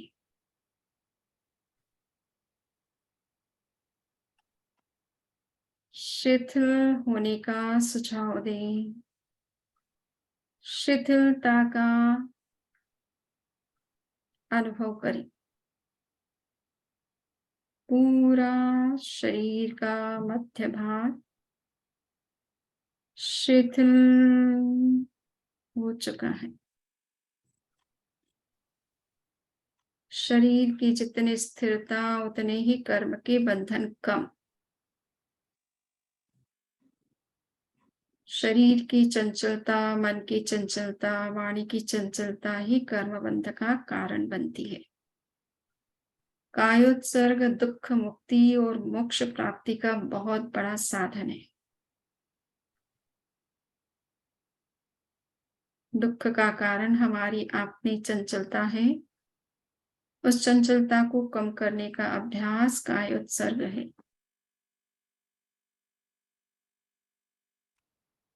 अनुभव करें, पूरा मध्य भाग शिथिल हो रहा है।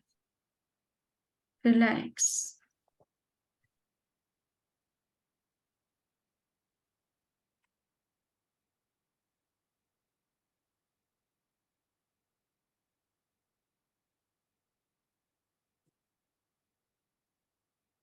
चित्त को दाहिने हाथ के अंगूठे से लेकर कंधे तक, बाएं हाथ के अंगूठे से लेकर कंधे तक पूरे भाग में केंद्रित करें। शिथिल होने का सुझाव दें। गहरे रिलैक्सेशन का अनुभव करें।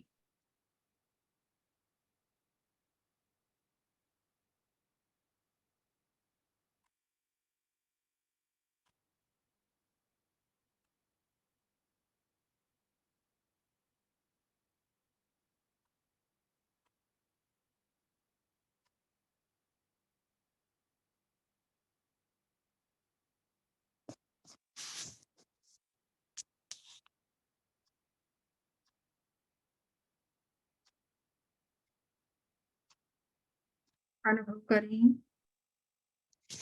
कंधे तक पूरा भाग शिथिल हो चुका है। अब चित्त को कंठ में केंद्रित करें।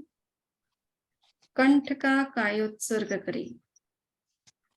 जितना कंठ रिलैक्स होगा, शरीर की सारी क्रियाएं भी स्वस्थ और रेगुलर होगी। चिंतन विचारों से मुक्त बनेंगे। मानसिक और मेंटल थॉटलेस स्टेट को क्रिएट कर सकेंगे। गले में पूरा ध्यान केंद्रित करें। जो कुछ कंठ में हो रहा है उसका अनुभव करें।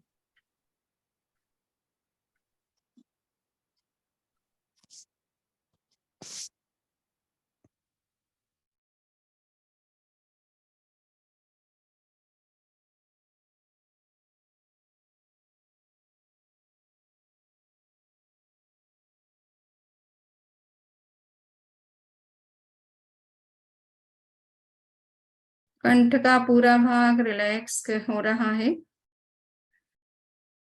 विचार शांत हो रहे हैं। कंठ को रिलैक्स करें।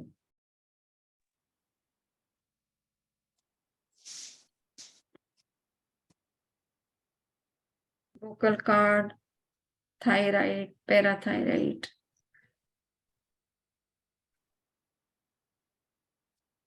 जो भी ऑर्गन्स हैं गले के अंदर, जो ग्लैंड्स हैं, उनके फंक्शन को देखें, ऑब्जर्व करें, रिलैक्स करें। गला स्वस्थ तो पूरा शरीर स्वस्थ। थायराइड, पैराथायराइड के स्राव को संतुलित कर सकते हैं कंठ के कायोत्सर्ग से। पूरा शरीर स्थिर हो रहा है। मन भी स्थिर हो रहा है। ध्यान कंठ में केंद्रित करिए और कंठ को रिलैक्स करिए।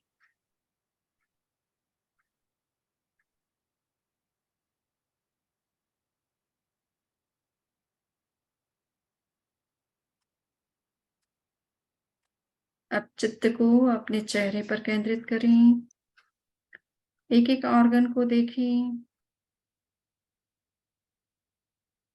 ठुड्डी, होठ, जिह्वा, tongue, palate, teeth, nose, cheeks, ears, eyes, forehead और ब्रेन का दोनों पार्ट,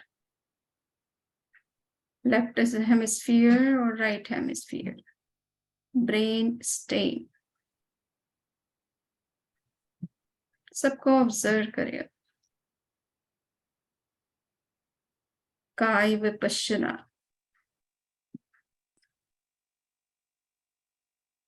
रिलैक्स करें।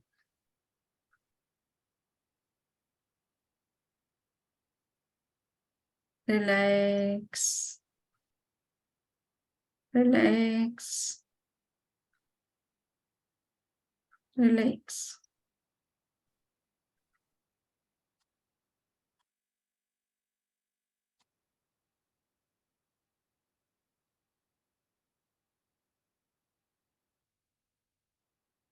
आप चित्त को श्वास पर केंद्रित करें। श्वास को देखें, श्वास परीक्षा करें। नॉर्मल रूप में जो श्वास आ रही है,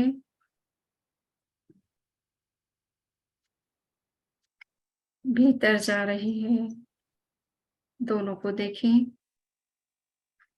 हर श्वास को देखें। श्वास अंतर्मुखता पैदा करती है। वर्तमान में रहना सिखाती है। राग द्वेष मुक्त रहना सिखाती है। श्वास को गहराई से देखते रहें। भीतर जाने वाले श्वास को देखें, बाहर आने वाले श्वास को देखें।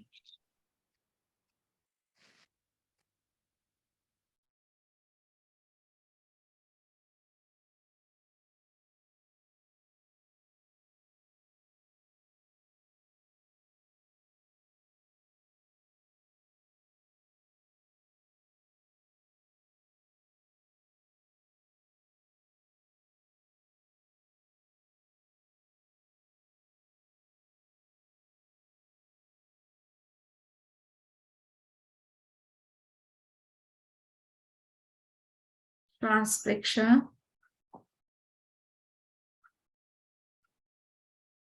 श्वास का संबंध आत्मा के साथ है। श्वास को देखते देखते आत्मा तक पहुंचने की कोशिश करें।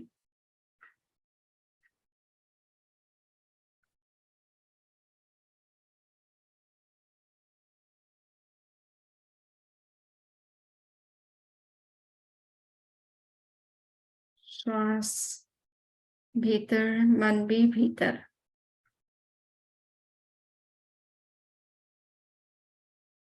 पूरा ध्यान श्वास पर रहे।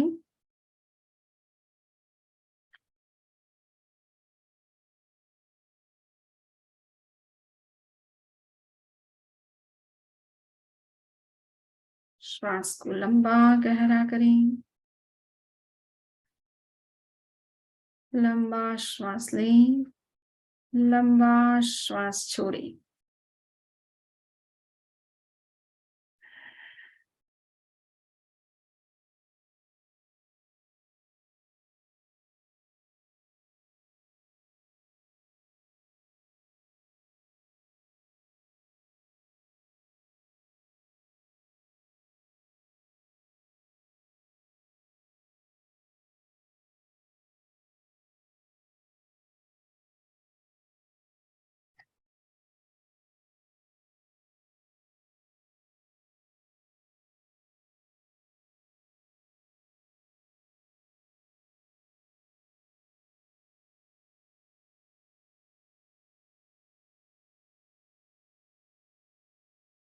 लंबा गहरा श्वास लें, लंबा गहरा श्वास छोड़ें।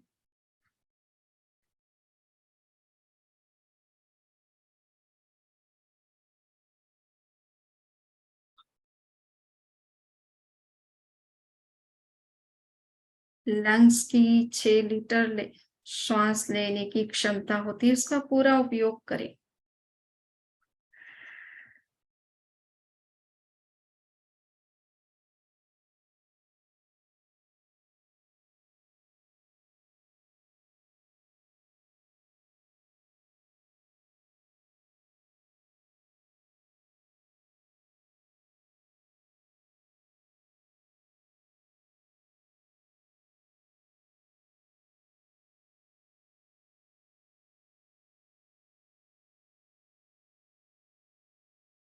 बीच बीच में श्वास संयम करें, कुंभक का प्रयोग करें। श्वास भीतर लें, कुछ समय के लिए अंदर रोकें, जिससे ऑक्सीजन और कार्बन डाइऑक्साइड के बीच में प्रॉपर एक्सचेंज हो सकता है। कार्बन डाइऑक्साइड पूरी तरह से रिलीज होती है और ऑक्सीजन रिप्लेस होती है, उसके लिए थोड़ा समय चाहिए। कुंभक का प्रयोग करें, अंतः कुंभक। श्वास लें और भीतर जितना रोक सकते हैं रोकें, बाहर छोड़ें और बाहर रुकने की कोशिश करें, जिससे कि लंग्स की कैपेसिटी अधिक से अधिक ऑक्सीजन लेने की बढ़ जाती है।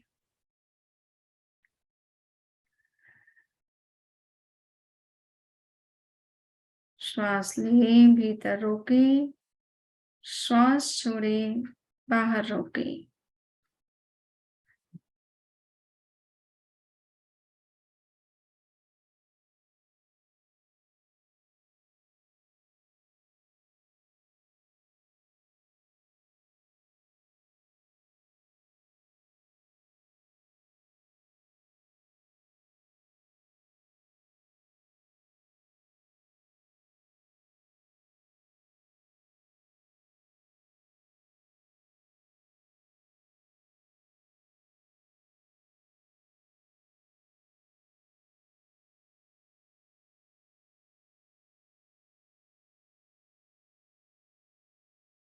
अब 1 मिनट के लिए अपने फोरहेड के सेंटर में ध्यान केंद्रित करें।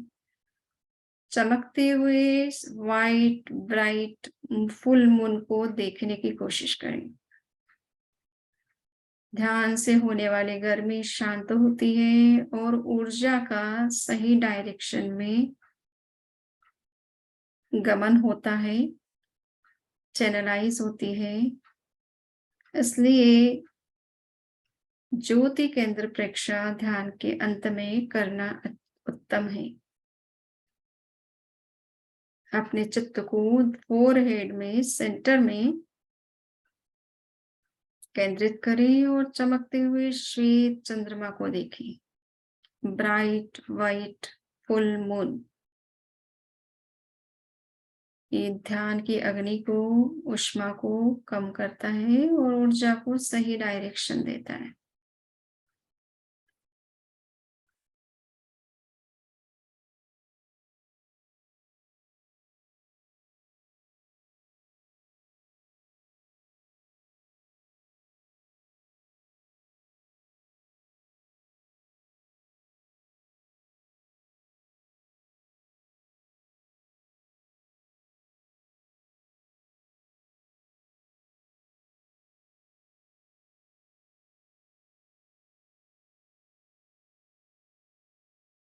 दो लंबे श्वास के साथ ध्यान का प्रयोग संपन्न करें।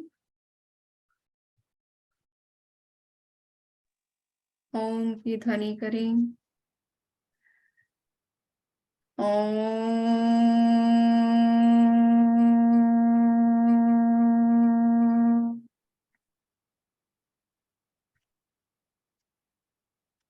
ओम।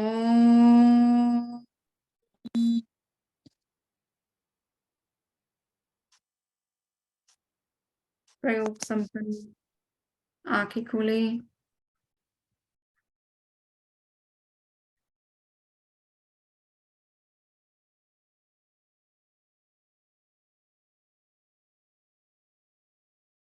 मंगल पाठ।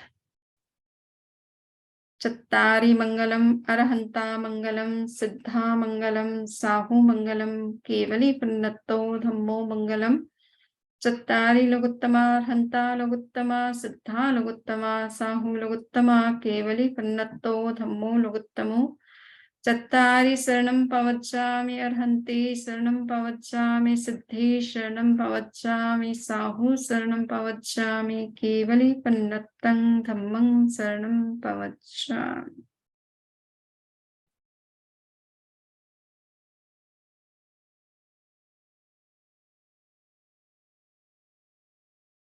ठीक है, सामायिक का प्रत्याख्यान वैसे पालन कर लिया होगा, किसी को करना है तो करवा देते हैं। 9वें सामायिक व्रत में जो कोई अतिचार दोष लगा हो तो उसकी आलोचना करती हूँ। मन की सावध्य प्रवृत्ति की हो, वचन की सावध्य प्रवृत्ति की हो, शरीर की सावध्य प्रवृत्ति की हो, सामायिक के नियमों की पूरी सार संभाल न रखी हो, अवधि के पहले सामायिक को पूरा किया हो तो तत्समिच्छामि दुक्कडम।